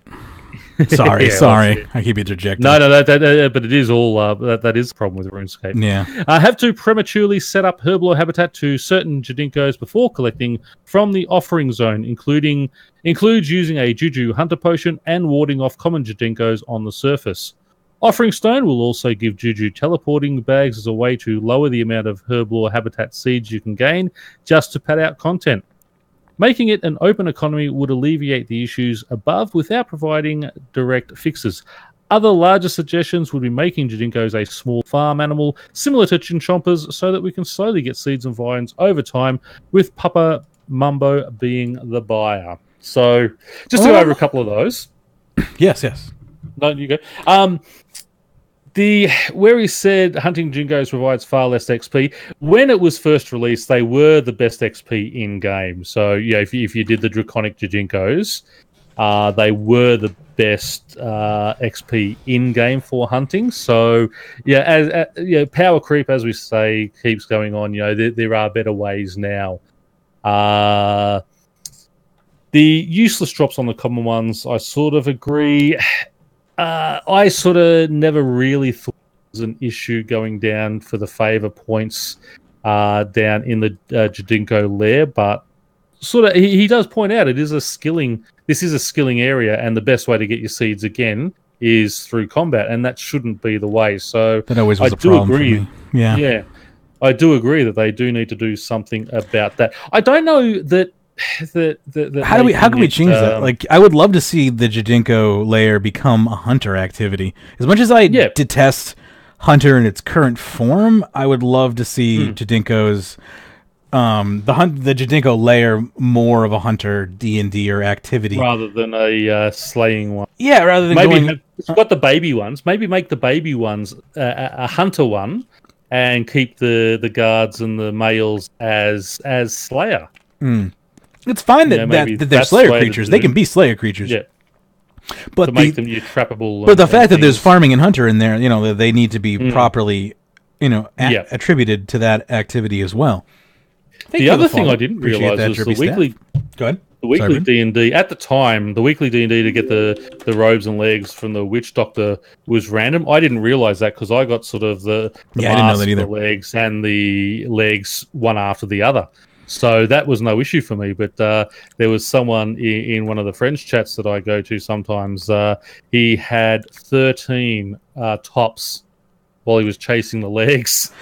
Honestly, reading all of this is making me kind of interested in Herblore Habitat. I haven't actually It's a good area. I enjoy it. I haven't had a chance to really do Herblore Habitat because of its secluded location, but now that there's a teleport directly on the Master Farmer outfit, I have an easy way to get there. I might actually get involved in it now. I've teleported. The Witch Doctor mask? I don't think so. I have the good. The only way you'll have a teleport if you either have the mask or you have the Juju spirit bags, and it'll just use those from your bank. Yeah, I have. Well, the Master Farmer outfit has a teleport directly to Jadinko layers now, directly to the farmer or the whatever Papa Mambo. Even though you don't have the but do you have Juju spirit bags? I must. You must have those because it'll just use those out of your back. Because if you don't have those, you'll have access to it. Anyway, I definitely want to try and get. Anyway, these farming of life. Anyway, I gotta continue on. There's some more stuff at the bottom here. Looking at Ultra Compost, I want to continue on here. I got derailed there a little bit there. Talking about Papa Mambo and So Ultra Compost, something that is very close and dear to my heart as somebody who loves player-owned farms, and also I have not sold a single one of my Super Composts. I've been using it. I've also gotten very careful as to what I've used it on. Bladecom has been sharing his findings on what he has been using Super Compost on, and I have been also kind of developing my own methods as to what I've been using Super Compost on, and I've been testing out different plants and seeing what works best, and I've decided that for the current cost, as far as I've never bought Super Compost, I only make my own because it's just obviously I'm Magebit. I only brew my own shit. I don't buy that stuff. But as far as the ability to create Super Compost, as far as materials coming in, materials going out, the ability to produce it as fast as the ability to use it, I have found that it is best to use it only on bloodweed. And that's it right now. Bloodweed is the only herb that is worth using it on as far as the money goes.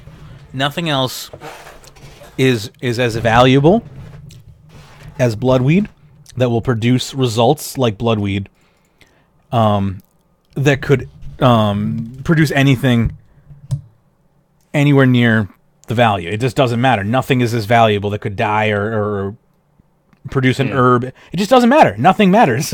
Anything that could die, miraculous treatment is just better to use. It's better to just use a miraculous treatment on it.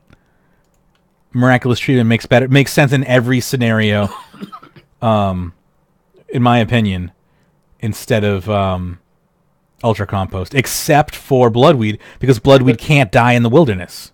Yeah, that's it. But let's also look at Ultra Compost is brand new into game. Really, there's not that much out there. Yeah, and let's see what Bladecom has to say. That's my take on it. Let's see what Bladecom says. Ultra Compost is currently hard to justify using over Super Compost, with the biggest exception being bloodweed. Big surprise. And possibly vine herbs. And I disagree with vine herbs. I use vine herbs. I tried vine herbs for a couple of weeks. And yeah, I mean, you're not getting any additional, or you're not getting additional, I don't know, what vine herbs? I mean, I guess the vine herbs are the ones down in Herblore Habitat. I guess. Do you get extra picks out of them?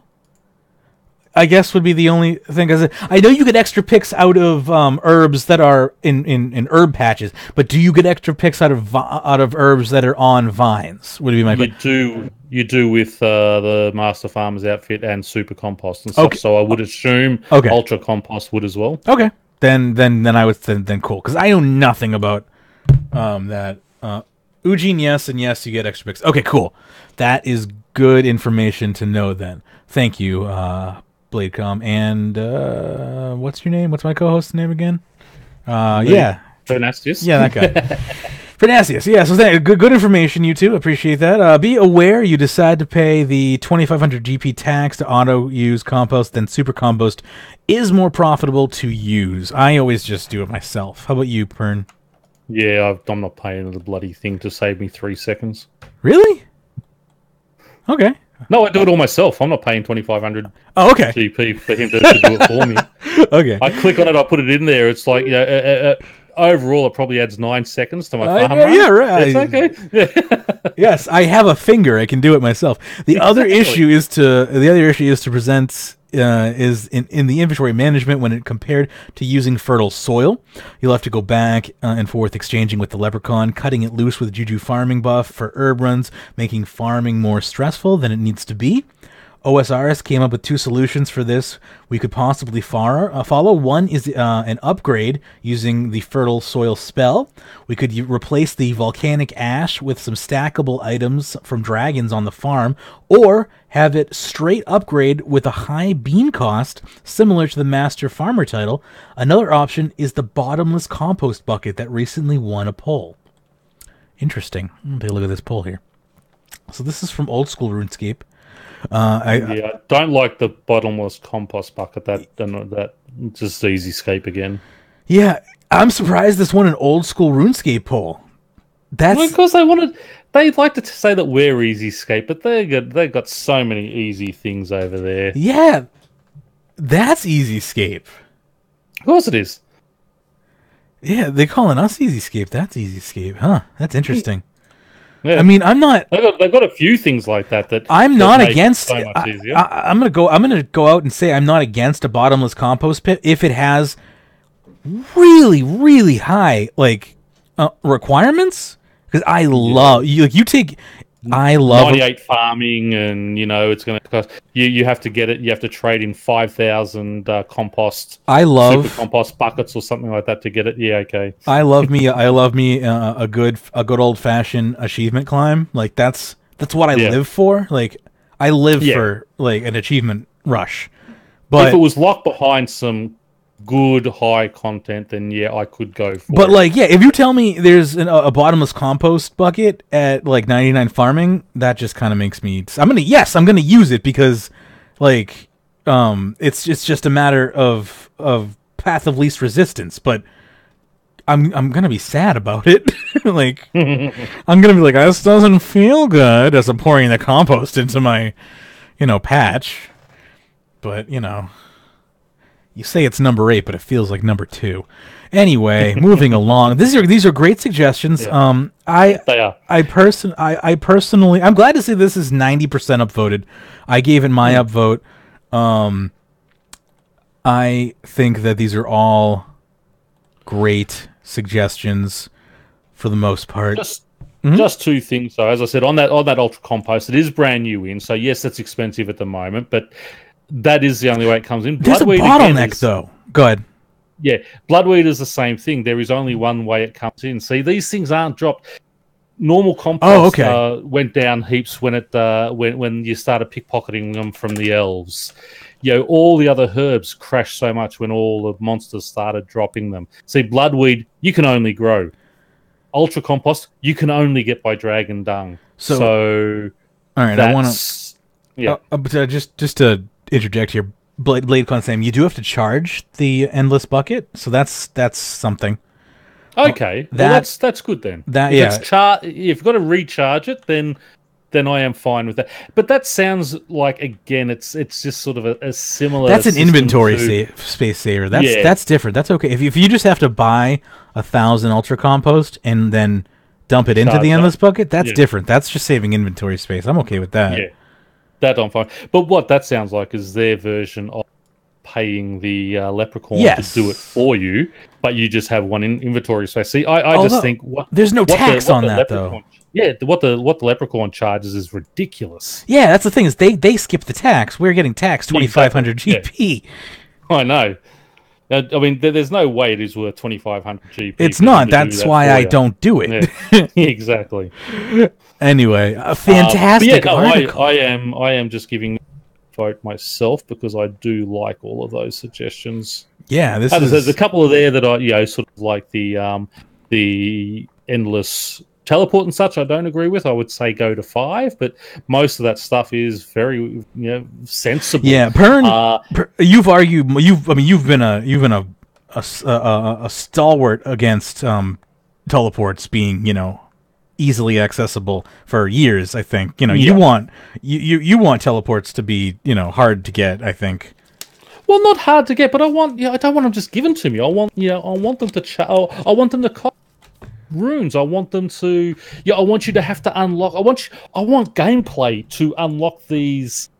These things that make the game a little easier or a little getting around a lot easier. Like just running and tagging a bloody lodestone, I thought was ridiculous. That they should have had to be charged with runes, even if you had a one-off rune cost at the time when you did it. But it just things like that. I just don't like all the free stuff that they give all the time. But if on that teleport, on that helm, the modified farming hat, say it's going to cost you 100,000 beans, and then you can get an unlimited one, then great, because that's making you do a lot of work in game to get that convenience. But I don't want it just given. You know, I don't want to just give them. I like that the farm has become like the hub of the farming skill. Like we didn't have kind of like a center place for farming, and now like there's this kind of like heartland of farming. It's kind of cool. What I love about it, I mean, it's been out for 2 months now, and I'm still interacting with it multiple times a day. Yeah, it's great. That's a successful update. It is, and again, Raven and his team make the best updates in my opinion. I don't know why it always seems to be. I mean, him and Timbo, I don't think I ever have really much to. It is basically the farming guild. Like that's exactly true. Guilds, they need to make a comeback. Something fierce. I love guilds. I yearn for the day of the return of the guild. I don't know. Maybe I'm just old fashioned, but I yearn for those days. What do we got coming up next? We got the we got accurate drop rates coming. Yep. So this is more of a PSA. This is this sketched me out at first as a security person, like as somebody who does security as a I don't know. I saw a run a script and I was like, this freaks me out. But like it's the RuneScape Wiki and it's official, and I don't know. I see a lot of upvotes. I see a lot of almost 1,000 upvotes, and I think I saw a JMod. Did I see a JMod? I guess it's not JMod. I don't know. I'm gonna read this out, and I'm gonna hope that this is okay. I see a lot of positive stuff, so hopefully I'm doing a service here to people by reading this information. Says that just, well in the Max Guild. Just to know that I don't trust any of these things, and I won't be doing Super it. great. Yeah, I'm not doing this. Just as a preface, I have not done this. I will not be submitting my data because I do not trust this type of stuff. But I just to put this out there, if you want to help, you're more than welcome to help. Because I think being helpful is nice. I like being helpful, but I'm, as a security professional, am not willing to help because I will not run a script on my computer. Anyway, here we go. This is from the official RuneScape.wiki. Hey guys, a lot of you probably remember a post I made a while back asking people to submit rune metric kills and drops to a project that will be used to exact drop rates to the RuneScape Wiki. The data gathering was a huge success. 60 plus million kills were submitted by 500 plus people for 5,200 unique monsters.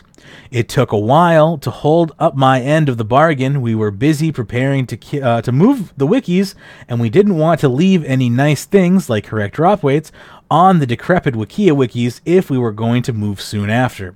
But we're here now, the dust is settled on the new wiki, and now we really want to dig into analyzing all of this data, but an eye towards getting these exact rates on every drop weight on the wiki.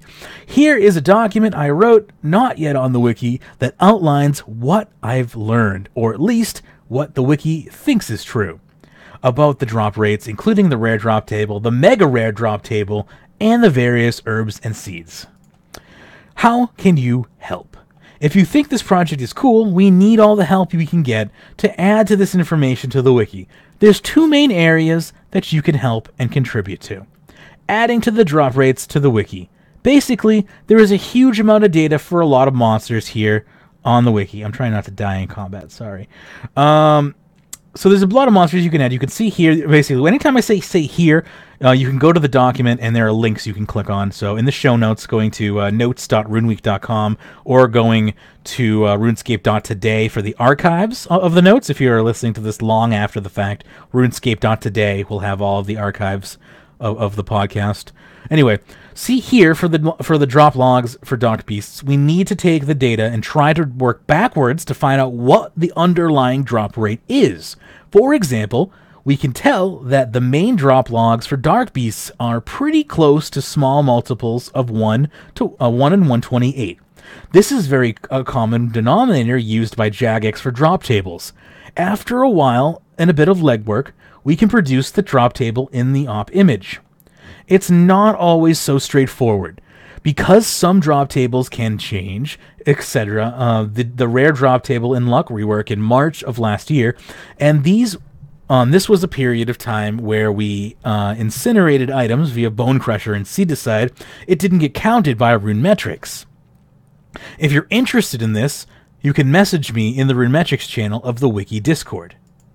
I'm planning to make tutorials on how to convert the drop log into data, maybe with some live examples. Contributing more data. If you have Runemetrics data, you can see my follow-up example for instructions on how to run the Runemetrics script automatically and contribute to the Runemetrics data to the database. So there you go. There's basically an example here on how to run the script if you want. Here in the comments, if you if you don't want to run random scripts on your computer, basically, and you trust the RuneScape website. This is from apps.runescape.com, and this script is from Pastebin, so not from apps.runescape.com. But you're going to go to Runemetrics and log in, basically, and then once you've logged into Runemetrics, you're going to run the script. So you're logging into Runemetrics first. You're not logging in and then running the script. You're not logging in with the script. You're logging in and then running the script. So you're not letting the script see you log in. You're running the script and then letting the script see your logs, basically. So that's a little bit better. Yeah. It's just seeing your RSS feed. But I'm still not going to do it until I have fully analyzed what the script does. I'm going to go ahead and read my chat now. New follows. Thank you, Luke Rick, for the follow. I appreciate that. I have my sound on mute, so I didn't see that. No. I didn't get the notification for that one. But I appreciate the follow nonetheless. Maybe it just came in. Anyway, if you want to do that, you want to contribute. If you're fighting any monsters, I should see how many Abbey Demons. Oh, there it is. All right. I've been fighting Abbey Demons for a while. Let's see how many kills I've been in on. I'm close to Prestige again. 53,811 kills with 7 Prestige currently, so we're close to 8th Prestige. Very nice. Thank you. Close. So I will. If I submitted that data, it would probably be useful, right? They probably would be. They would probably. That would probably help. But as you said though, things like the Seed-Aside. Oh, I don't use that. Oh, don't you use Herbicide or Seed-Aside? Nope. I don't. Okay. Only thing I use is the urn thing. Okay, but you use what's I pick everything. I do use the spring cleaner. Yeah, that does mess. That probably messes things up. Yeah, that's true. That's the problem with those things. That's true. That's true. All right. Well, if you want to help them out, continuing along. I did move an article along here, so let me just. My next article along is I wish we had more reasons to in the game world, so I just want to make sure you have that one. I've got that one there. Okay, if you want to read the preface. You want me to read this one? Yes, please. My voice needs a little bit of a rest. Yeah, that's what I figured you would after that one. I wish we had more the game world. Preface. I just went to Barbarian Village for CS Week. I used to go there all the time as a free-to-play player to farm cockroach soldiers for rune scimitars. Heck yeah. It's a neat little place with a nice theme to it and lots of nostalgia. But unless I go there for CS Week, I'll probably never visit. Why should I? There are no bosses there, no high-level skilling opportunities, no money-making. The same goes for so much content. We have this massive world with tons of NPCs and little storylines, but no incentive whatsoever to experience them in the end game. It's true. Instead, we have high-level hubs with everything you could ever want in a city. At low levels, you have a reason to go everywhere and experience the game in its entirety. Instead, I'm going to spend my day listening to Prif soundtrack for the 1,000th time. So we'll just start with that one. I mean, I love those things where it makes you go out and explore the game world, and that's the main reason I do those things. That's the same reason I love those bingo cards, because it sends me to areas and doing things that I probably haven't done, in 5 years. That's why I enjoy those. I just wish it would make me do things that didn't drive me absolutely insane. That's all. That's all. The last one was really good, though. No, it wasn't. The last one was you completed the card in like two and a half hours. It was because I got 10. Some of those other ones, I got 10 skips on Treasure Hunter. That's why I completed it in 10. Wow! I only got 2 skips overall on Treasure Hunter. I got 10 skips the first day, 8 skips the second day. I did pretty good. I completed. I did first prestige in like 1 day. And then I won the purple item on Treasure Hunter the second day, so I got a Plague Walk token. I didn't even have to do the dang event to get the Plague Walk token. Well, actually, yeah, the token itself could only be gotten off Treasure Hunter. When you got to the end of it, you only unlocked it. There was no token. What? Oh yeah, you unlocked it. Yeah. Well, that's the thing. Yeah, if you wanted to sell the token, you had to get it off Treasure Hunter, of course. Yeah. There's someone out there. Like to do that, I'm going to say this right now for all of you collecting tokens out there to sell later. There's someone out there who has 1,000 Plague Walk tokens. Just let that sink in. If you think those Plague Walk tokens have like super value out there, because I was, I wanted to merch them. Someone out there has 1,000 of them. That are they merch? They could have photoshopped it.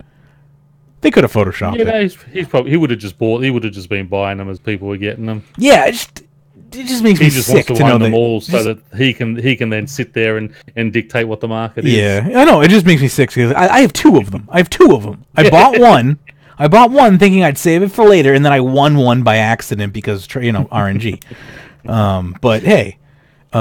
Anyway, quests. Anyway, moving on. Yep. Did you want to? I'll do quests. Yep. Jagex, you have a wealth of content to build off of. Not everything has to be a totally new update. Give me a reason to visit the mining guild under Falador. Make me want to check up on the Goblin Village. Tell me the Champions Guild has heard of my success as a World Guardian and they want me to make a visit. Maybe have me slay some creatures that are epic to make them be painfully weak to me and build a story out of it. Wouldn't that be fun? You go to the Champions Guild and they want you to do something in their Champions Arena underneath just to have them blood sport for their entertainment or something, just entertaining the locals.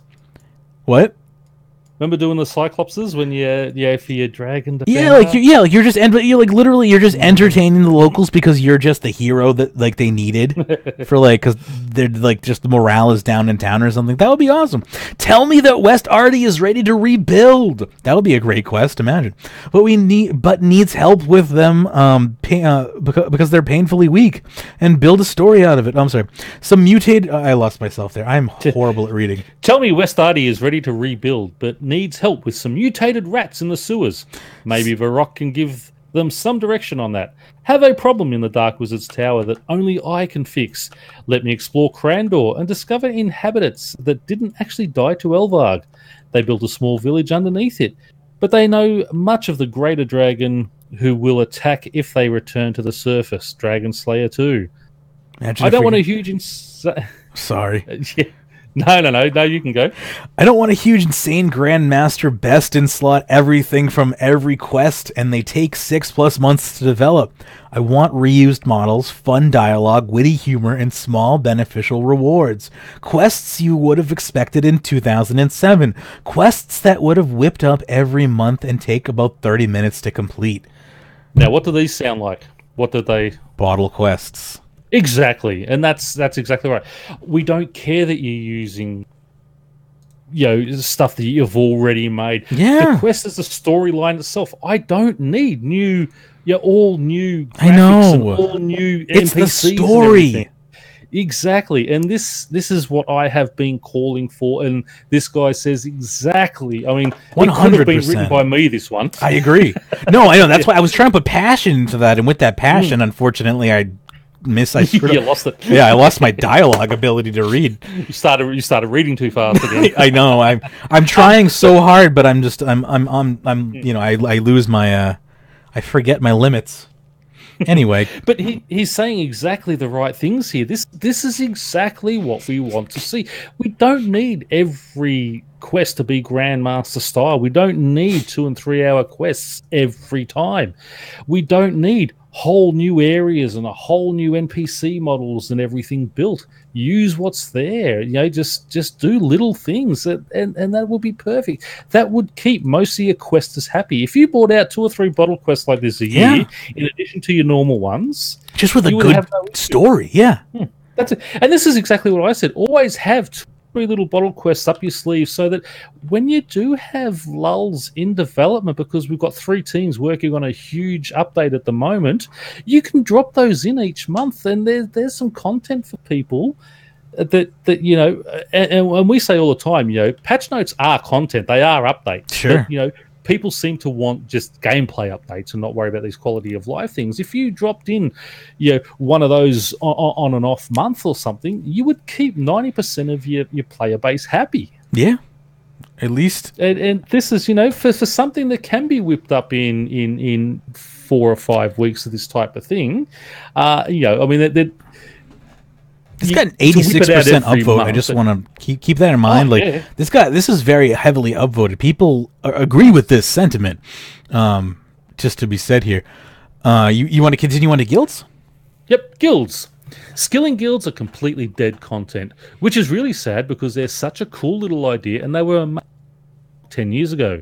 I saw how the cooking guild had a range so close to a bank, and I couldn't wait to unlock it. The reason they're unused is because they aren't the best option. So make them the best option. Give skilling guilds all the benefits of portables and revamp them to be current. No one will visit the mining guild for coal. I prefer if we also remove portables, but that's just my opinion. Yeah, good luck with that. Still have, good luck.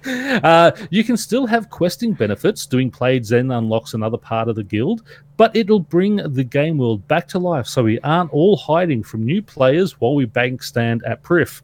Then players can actually see us cooking in the guild as they run by. We exist.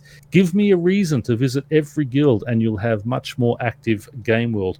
I love that idea of actually making the guilds have the same benefits as the portables. Yeah, me too. Wouldn't that be amazing? That's just a great little update. And it would never happen, but it's gonna kill those. But no, because to get into those guilds, you need very high levels. Yeah, but it's not about the levels for Jagex in that situation. You have to understand that is about money. Yeah. Portables are about money, and portables are a big business. Portables drive an entire community, literally. Yeah, literally an entire community. The portable brazier, and I can't even. The names go off my screen. The people using portables are one of the largest MTX communities that exist in Jagex, and if you deleted portables, I don't even know how much revenue that would destroy for Jagex. But portables, I mean, they're only one on Treasure Hunter, aren't they? Pardon? Portables are only one on Treasure Hunter? What do you mean only one? You can only win them on Treasure Hunter. Correct. You can only win them on Treasure Hunter, yes. Yeah. Which means you have to spend a bunch of money to get them because it's hard to win them. They're not easy to get. Like you can, the only time you can really get them, like the easiest time, I shouldn't say the only time, one of the easiest times to get them is the time to train promo. That's generally when I go for them, because you can get the portable, the portable skilling packs during those promos. That's the best time to go for them.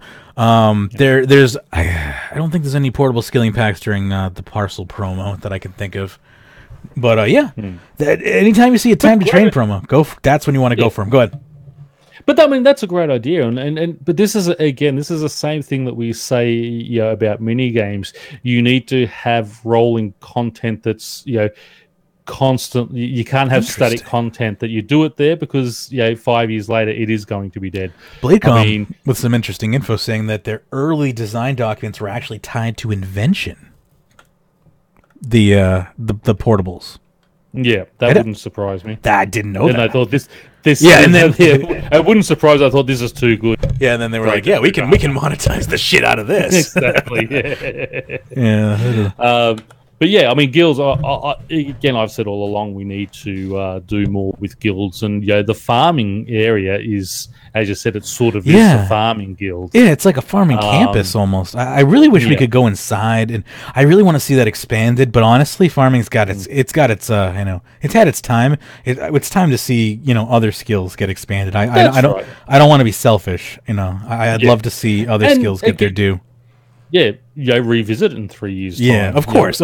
We've got enough there at the moment, but that's where we should have a reworks or a team that sits there and goes back over that old content and just looks at updating and what can we do to keep it viable all the time. I mean, you said about the mining guild.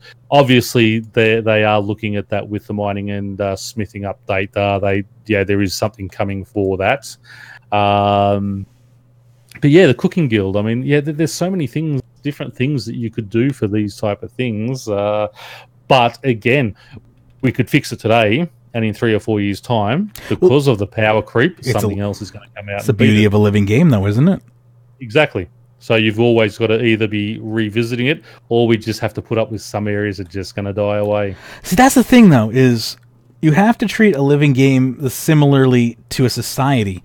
Like, power creep is very similar to infrastructure failure. Like, it's just something you have to deal with over time. Infrastructure fails, power creeps. You just have to deal with it. Like, it's just something that's going to happen.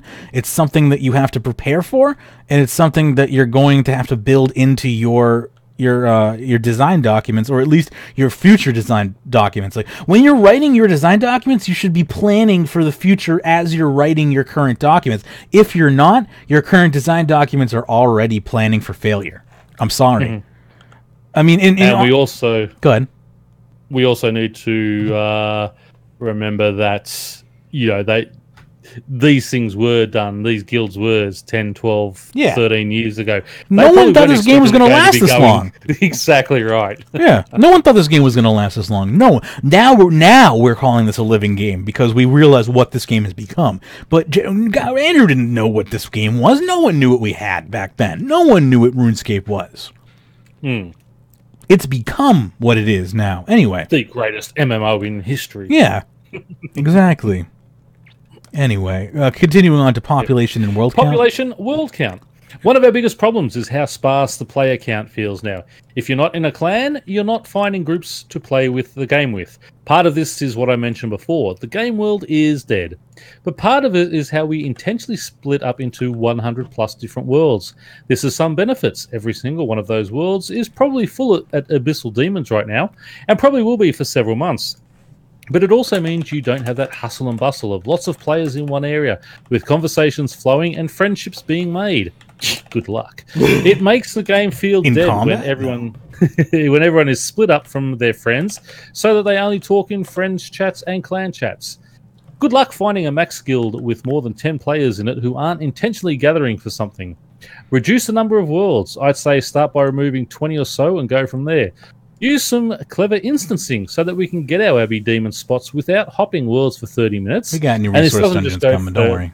Yeah, and this doesn't just go for Abbey Demons. I'm sure lots of players would want instance if world count was reduced. This is something to actively take suggestions for and add as needed.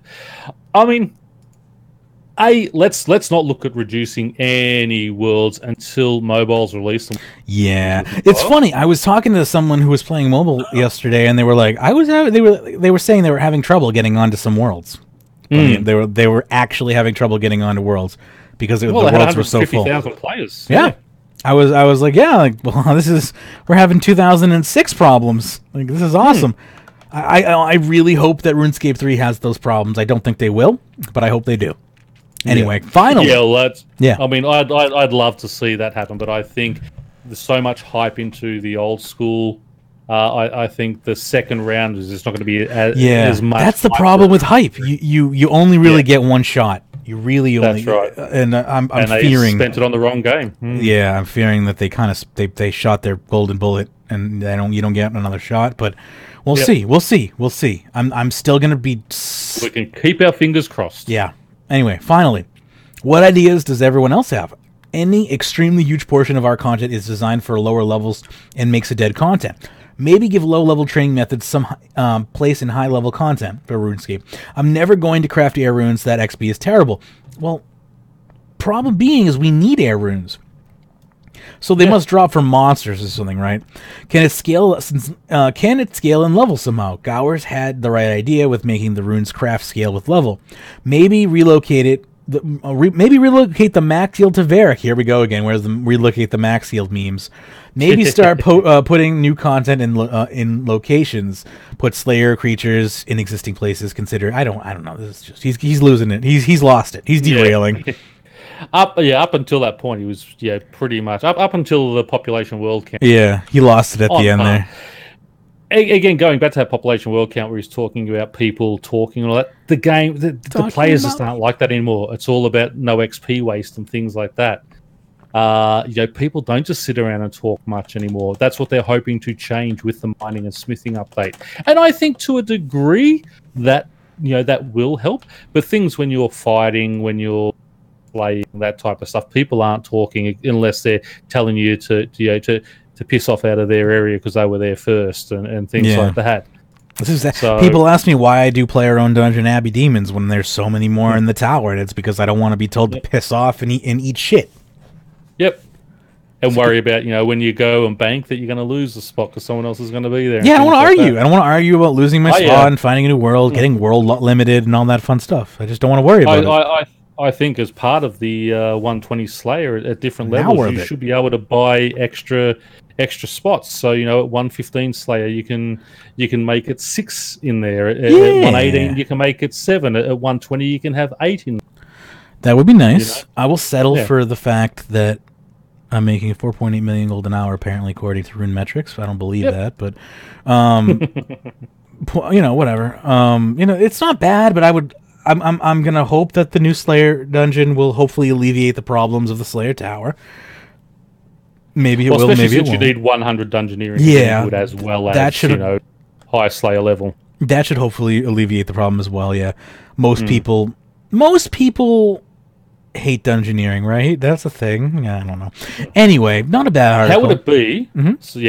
How would it be, just to derail again, is in that resource dungeon, there's a second resource dungeon for people with 118 dungeoneering or 120 dungeoneering that has another little cave down there full of Abbey Demons. Oh, I love it. I just love a resource dungeon within a resource dungeon. I just love the fact that they put Abbey Demons and Dark Beasts in there. It's like my 2 favorites. Well, it's like that. It's like that they listen to the show, and that they know us. It's like they want us. It is that they want us to just be there together, and they want us to be happy. That's it. Like I love it. It's our 2 favorite monsters in the dungeon together. And I don't know. It just makes me really. I know it's the 2 most killed monsters in the game, so it's obviously it has nothing to do with us. It's just funny, and it's a funny coincidence. So I'm gonna. No, it's all about us. Yeah, it's all about us. It's just our narcissistic. Make it about us. Anyway, this is the fun. We're getting into the shitposts here. Are you ready? Yes. I think from here on out we're in shitpost territory. Let me just check. I might move one around here. I'm gonna move one up here. Sorry, I'm gonna move the fingerprint instead of two-factor code, I think. I'm gonna move that one up because that's actually not a shitpost. Because this is just something I wanted to talk about, and then we'll hit the fun ones. Yep, and then we'll hit the fun ones. Alrighty. And we'll have to okay, so this is just a ninja request from Martin Fenrick, and it's a fingerprint instead of 2-factor code. This is for RuneScape Mobile. So this says, most of us who use 2-factor code for in-game probably have the game installed on the same device that has the 2-factor code generator. It would be awesome if you could set up mobile that instead for a 2-factor code, you have to verify yourself with fingerprint. If your device supports that, to enable that feature, you would require you to type in the 2-factor code to verify it via the link it sent you in the email. Also, you could disable this at any time through settings in RuneScape. This would also mean less trouble for us having to minimize the game, open 2-factor code generator, remember the code, open the game, yada, yada, yada. All right. So they're on the right track here, sort of. Let me correct them and say that what they really need to do here is strike a deal here with Google Authentication, which supports both iOS and Android, and take that app and tell everyone to just use it. Everyone needs to just drop support for whatever stupid device they're using and 2-factor app they're using, and just you have to use Google app for your Android phone now. Sorry. That's just the new rule. If you want to use auth, you have to use this. And then, when you're going to your bank, it's just, you go to your bank and the little pop-up says yes, you press the yes button, and you go into your bank, it's good. Because Google Auth has the ability to do that. It can integrate with apps. I know I'm not talking technical here, because I'm too tired at this point to talk technical. But That would probably be the easier way. I mean, fingerprint integration sounds good too. That would be bad. Doesn't that sound like too much for Jagex? Until you slice your finger and you can't log into your phone. Here's what I do though. No, dude, that happened when the first early last year. One of the I think it was the iPhone 8 when it was just released. One of the guys at work had it set up with his thumb and cutting the boxes out the back and just slit his thumb with a knife when he was opening the box. It required 3 stitches in his thumb. He couldn't get into his phone. He had to start then doing it by the number. That stinks. Well, luckily, I mean, with the iPhone, it did have you could still override it with the number. But imagine if it was that you only get imagine if you didn't.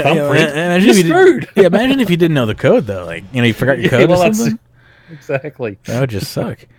So what I do here is I change it to the I change my bank pin to the auth code, which I think they do.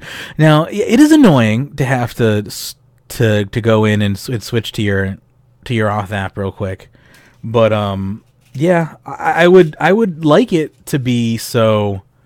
What you would have to do is simply have it so it just kind of overlays, like it just pops up an overlay, and you just like type in your numbers.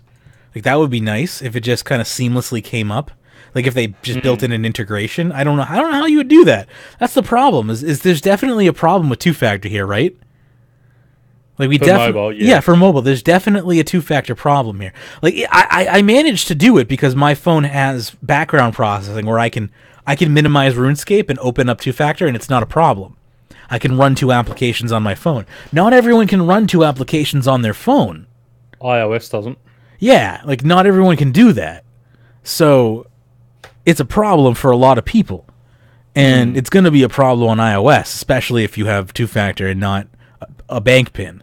And yeah, I don't know how they're going to get around that. That's going to be a challenge for them, and I think that they should probably think about integrating with either Google Auth or something else so they can just have a quick little pop-up that just says yes. Google know enough. They're too big. They know enough about me, and they steal all my information. Yeah, you need to integrate with like OpenAuth. I would trust Google more than I would trust virtually any other government or company out there personally. Yeah, I don't have a problem with Google. Google and Apple, I reckon they're the 2 most trustworthy. I would trust Google more than I would trust Apple for sure. You know, like Apple. I don't want to go off on a tangent here, but Apple, like, they won't even hand your information over to the FBI. Like Apple is exactly. That's what I mean. Apple's one of the most trustworthy companies on the planet. Yeah, that's what I said. They're the 2 companies that I would trust. You got my information? I'm happy for you to have that. No one else would I like to do that. So let's see here. Yeah, I mean, I would like there to basically be when you initially log into the app with your two-factor code, it just shouldn't ask you for your two-factor code again. That would be the ideal situation, right? They need to work on that. That's yeah. Because you're on your phone. You're on your phone. If you're on the same device that has the two-factor app, like if you've entered it once, you shouldn't need to enter it again. For that session, at least. I don't know. Anyway, like if you've logged into that device, you've entered the security code for that device, I think you should be good to play RuneScape. That's my opinion. I don't know. Anyway, let's move along. VMware approved. We're getting into the shitpost here. We got 4 shitposts, and then I gotta go. I gotta get some life shit done. Anyway, let's move into VMware approved. This is my favorite one of the lighter of the shitposts here. Lawmage, he just wanted to share his restore info. Yeah, I'm losing my voice here. Hold on. So this one is this. I don't know why this makes no sense to me whatsoever. This person just wants to play multiple accounts. So, for some reason, this is their solution. This is by Deceased Cap, and it's called VMware Approved. I have a few RuneScape accounts to play. I would like to create some VMware computers that can all remember each RuneScape account instead of me having to type in all the RuneScape account info each time I open a RuneScape client. I hope that makes sense. To be honest, I'm just lazy and want to make a little faster upon login. I just want to use VMware and then get all my accounts banned I don't want to use VMware and get all my accounts banned because it says you're on a third-party software. I want to ask before proceeding. Any advice would be great. Thanks. So, this person is going to fire up. He wants to. Yeah, he wants to get his gold selling. He wants to fire up a bunch of virtual computers just to run Runescape, like just to run a bunch of secondary accounts, which you can do on your main computer, no problem. Just because he doesn't want to type in the usernames. Oh, see, I thought he wanted to do it because he had like about 100 that he had because he was gold farming. But here's the problem. It doesn't matter. You can gold farm just the same on your regular computer. You're wasting resources opening VMware and doing it in VMware. The only thing he's doing, or the only thing he's trying to do, is so he won't have to type the name in again, because he wants each. Because when you open up multiple RuneScape clients, it won't remember the name each time. But if you type "remember me" in each one, it will. It will now. He's just dumb. Yeah. So he's just mine remembers me. I just have to type in my password. Yeah, but it will remember multiple names now. NXT will remember multiple names now if you open multiple clients. He's dumb, and so he's basically making his computer. What he's doing is the equivalent of just taking a power strip and just plugging multiple computers into it and firing up like 10 computers and playing RuneScape on 10 different physical computers instead of playing it on one computer is basically what he's doing. Only he's making, but he's doing it on one computer and just making his poor computer suffer and wasting electricity and wasting processing power. Like, it's just, he's dumb. He's just basically dumb, and I wanted to call him on being dumb. That's all. I feel better now. Actually, you're right, because when I open up the next client, it comes up with my Iron Man account. Yes! It will remember multiple accounts now. Yeah.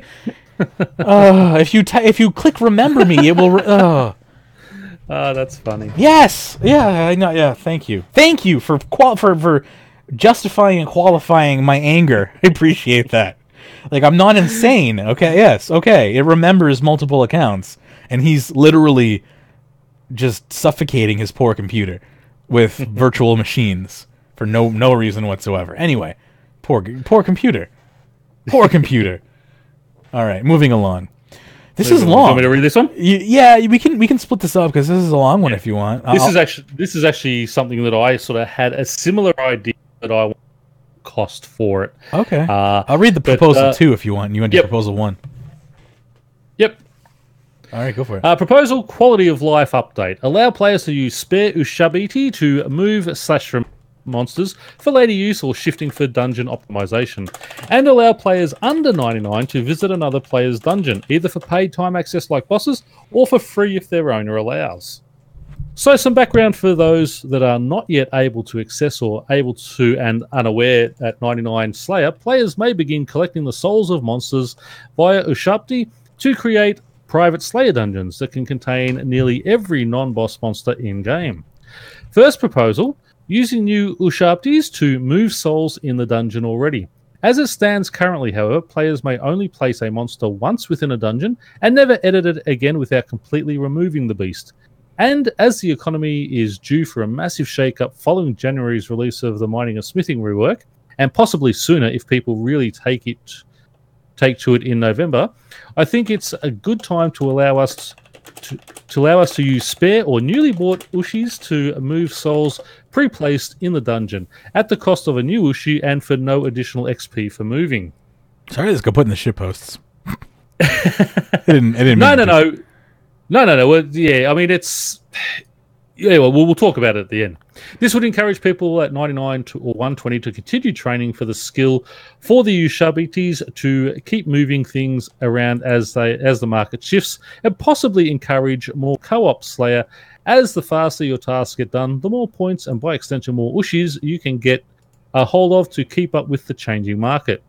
As a further balancing mechanic, also, I'd like to suggest a 2-hour cooldown be placed on moving the souls around once they've been placed. Again, just as balancing mechanic for those in my camp, with a good 800 points gathering dust with nothing to use on beside the Ushis and XP.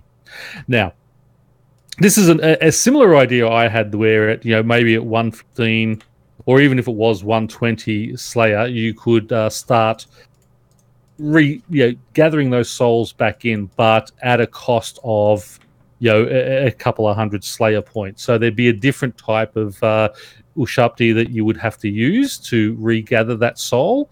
Where the normal ones are like 20 points each, I sort of said that they'd have to be like 200 points each, where you can take that soul back out if you want to store it and put it in again at another time, or move it down from the small room to the large room, whatever. Just allowing you, I'm just going to spend 20 points and do it. No, I don't think that's a high enough cost. But certainly something that I have suggested before.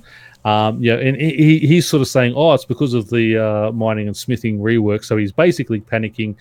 He wants to maybe move out his Abbey demons, but not have to go get them again if the money doesn't drop on them. That's what it sounds like he's going on about there. Proposal 2? Yep, and Proposal 2. Allowing players under 99 to visit your for a player set fee. Now, this I don't like. Now, Proposal 2 is much more economic, so to speak. First, let's cut to the brass tacks. This is a partial gold sink. No, it's not.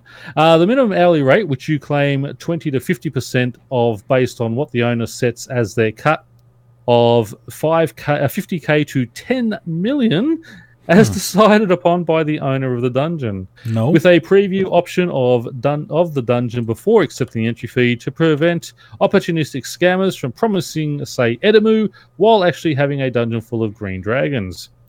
The idea being that the players would specialize their dungeons to attract a certain kind of players. Private, no competition water fiends for AFK training, private access to normally very crowded Slayer monsters, access to monsters with high non-Slayer / crest requirements, etc. Thus removing some gold from the game, while at the same time giving players the ability to train in peace without being crashed, while also generating profits for the dungeon owner and removing gold in various quantities from the game. Now, of course, I don't expect this to be perfect if the idea is taken and ran with, so to speak, needing tweaks like maybe the dungeon's rank cost being predetermined by Jagex and then the cut being decided by the owner up to half. But I'd like to at least see the moving souls with the Ushi idea implemented as a major quality of life update for high-level slayers like myself. The moving idea I don't have any problem with. The renting the dungeon? Stupid. I'm iffy with, because I have no problem just letting my friends use my dungeon for free. Exactly. Mine's open. I have no problem letting anyone on my friends list. I have no problem letting use my dungeon. Literal strangers, like literal just viewers, letting people in who just want to use my Abbey demons when I'm not using them for no problem. Yeah. Or I have black dragons over in this one over here. You want to use it? I don't care. Well, Hannah was going down and using mages. Yeah, don't care. No problem. Yep, and that's it. Just ask me, I'll add you. Yep. Anyway, I'm moving along. Back to the ship posts. I'm so sorry. It's been a bad year. Well, it's not year, just it's been a weird past 18 months for me. It was half reasonable, half ship. Yeah. It got weird towards the end there, I'll tell you what. But you know what? No one's perfect. He had a good except me. Yeah, there you go. Anyway, Master Slayer Pyrnassius. I need help. ASAP warning, says Digi Sensei. I just got sent a link to my phone from a friend with a fake website promising a week double XP on old school RuneScape.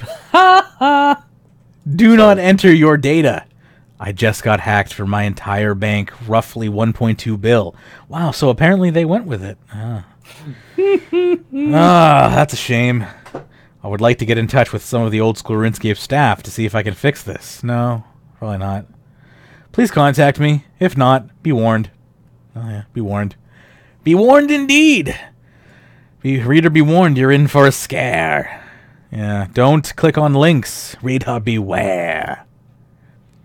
Good luck rebuilding. Sorry. And finally, we end with a post from 420 Hydra, who says, "God." Is that your mate? Our former co-host has changed his name to Cruella. That's right. Yes, and he confused me the other day. Yes, he will be joining us in next what is it, next May? Friday? I think May. Next May for our big 10-year anniversary celebration. We'll have Hydra and Ash. I'm having a big dream in my mind. And you got to get Shadow back too. Oh, I'm sure Shadow will be there too. Yeah, we'll have a big celebration. I might even get Mitch, one of the originals. Like he was like the OG. As I still have him on Facebook. He was one of the originals. I could probably even get Karoma because he was one of my original like childhood friends. He was one of the first as well. Not the one who hacked you, obviously. No. He was one of the firsts on the show. He was on season 1 of RuneScape Weekly. I'm trying to think of all the originals. There was Mitch. There was Mitch. There was Charlie. There was Karoma, who's Rob. But I don't think he announced himself as Rob. But he was he was my best friend when I was a teenager. In season 1, he was So I mean, I could probably get him if he wanted to. But yeah, I could probably get a lot of the co-hosts to either give me a line or even drop, come on, maybe for a minute. Anyway, we'll finish off here. It says, got reported for fighting BDRA. I don't know what that means. Maybe that's someone's name. Let's read this and let's see what happened to 420 Hydra here. Blue Dragons, really awesome. Yeah, maybe. He's fighting some blue dragons, and they're really awesome. Let's find out. It says here, I'm sitting here fighting blue dragons for Slayer tasks, and this guy logs in to crash me on blue dragons. Since blue dragons is a slow task for me, I went to grab my cannon, which wasn't a long process. Thank you for the details. When I got back, I started fighting the dragons again, while this guy starts accusing me of crashing him. Then is like, okay, good luck getting kills above me. Well, good luck. I'm sorry, since I was attacking the dragons first, he starts accusing me of cheating. Since using a cheap $20 mouse from Walmart to left-click is violation, he reported me.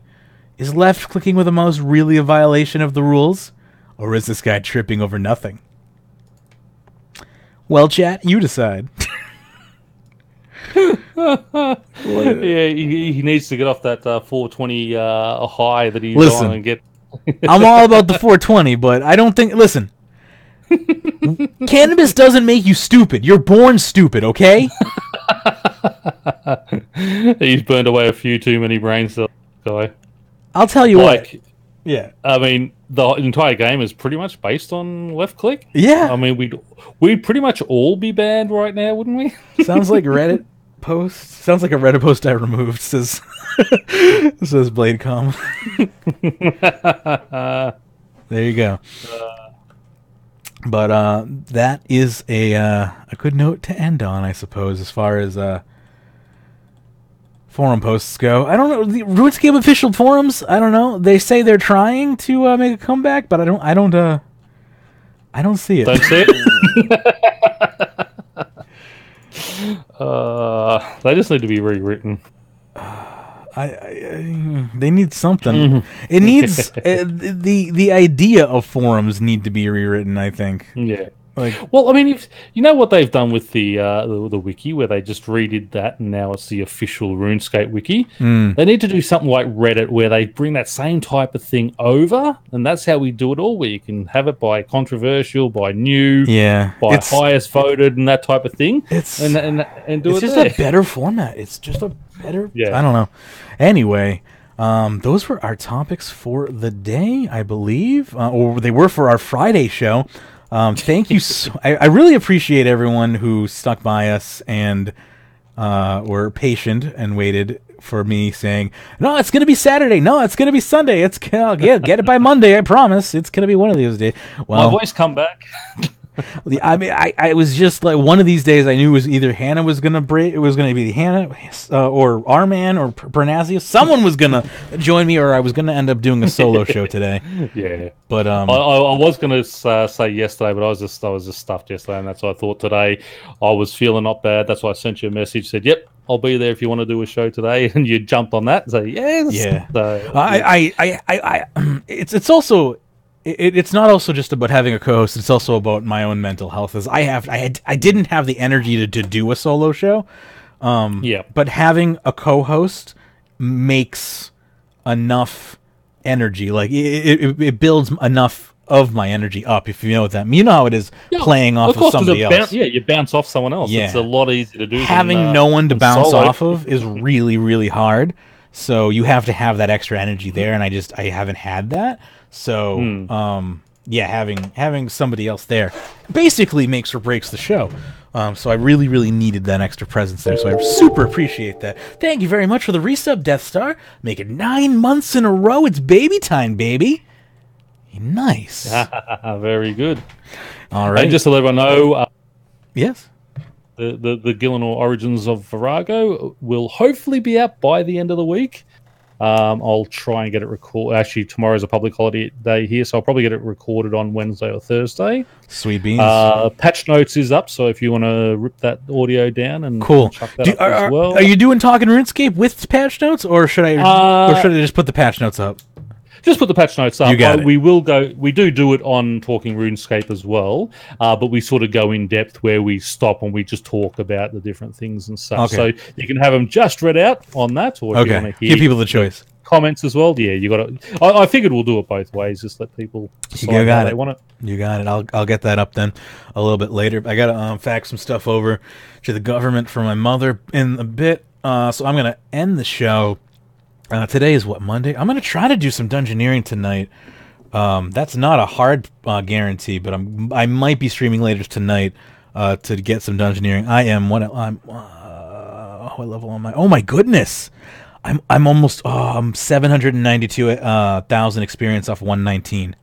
I got to do some dungeoneering tonight. That's like an hour or two. That's easy done. All right, I got to do some. All right, so I'm probably going to do some dungeoneering tonight around 6:30 Eastern Standard Time. We're back on daylight savings time. Yeah. If you jump in at 6:30. On the half hour is sinkholes. Go in and get that extra XP on the sinkholes first. Then head into it. Yeah. So I'll like start the stream at like 6:15ish. Try to like get ready for the sinkhole. Maybe we'll get like a team ready for sinkholes. I know you can't really like choose your team for sinkholes, but maybe if we have enough, we go to an off world. Do it on your own world. Yeah, do it on your own world. You're generally right. We'll try to do that. If we have enough people, we'll do it on an off world. Anyway. I am going to... We'll get you the level. Yeah, we'll definitely get the level. With only that amount of XP, a daily plus like an hour of dungeoneering, we'll get that level. I'm so excited to be that close to 119. Oh my god. It's almost We may see it before Christmas. Right? Being 120 dungeoneering is like going to be the best thing. Just another one. That's going to skyrocket my rank. Anyway... We're going to hit the end cap here. Anything you want? You just pimped the Gielinor Origin series, which will be probably out fairly shortly. Yep. We got Talking RuneScape, which is going to come out soon. We got patch notes and updates, which I will get out as soon as possible. Obviously, this will hit the Weekly on Friday. Yeah, RuneScape Weekly will be normal on Friday. This is obviously kind of this is out of order RuneScape Weekly for your Friday show. So sorry about that. Anyway, in the meantime, you can catch us on social media. Facebook page for you, facebook.com/RS Weekly. Also on Twitter for you, @RS Weekly. We're in Discord as well. You can go into your browser, type runescape.chat. That'll redirect you to our Discord as long as you have Discord installed. If you can, rate us and review us in iTunes. If you're on YouTube, don't forget to like the video. If you're on Twitch, don't forget to follow us and enable notifications. You can also check us out on the web for our clan. RuneScape.club is our Rune Clan ranking. We are Kill, Skill, and Chill in game. You want to check us out. That's Kill, Skill, and Chill. The letter N in there. Kill, Skill, and Chill. We're running a competition right now for Rune Score. If you want to join in, please let me know. There's over 150 million gold in prizes. 10 different prizes to give away. Again, if you want to check out my progress, you can go to runescape.expert. You can follow my Rune Clan gains. I am on the rise, heading towards... I'm dying right now, actually, because I'm reading the end cap here. I should probably pay a little bit of attention to the game. Heading towards my road to 120 in all skills. You can check that out at runescape.expert. You want to check out our RuneScape YouTube channel, where we post all of our VODs and all that fun stuff. You can do that at runescape.video. That's fun.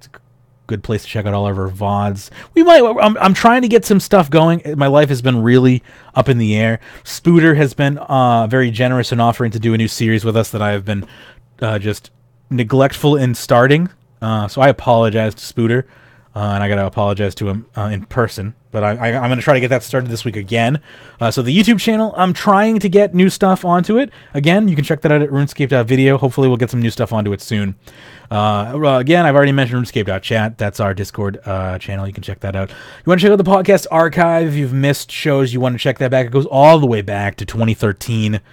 You can check that out at runescape.today, but don't be fooled by that number. The show goes back all the way to 2009. You can get the full podcast archives over at patreon.com/runescape.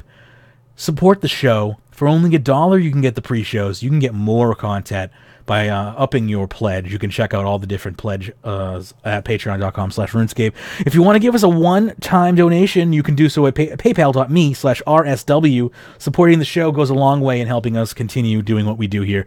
Really do appreciate that. Want to support us? Again, I want to shout out the people who do support us. Thank you so much, Sudwood. Again, Sudwood was going to help us this weekend. I want to thank Sudwood for graciously offering to support me this weekend, for offering to do a show with me this weekend. I was unable to get my crap together in time. I wanted to do a show this weekend, but my anxiety levels were just way too high to get anything done, and I just couldn't do it.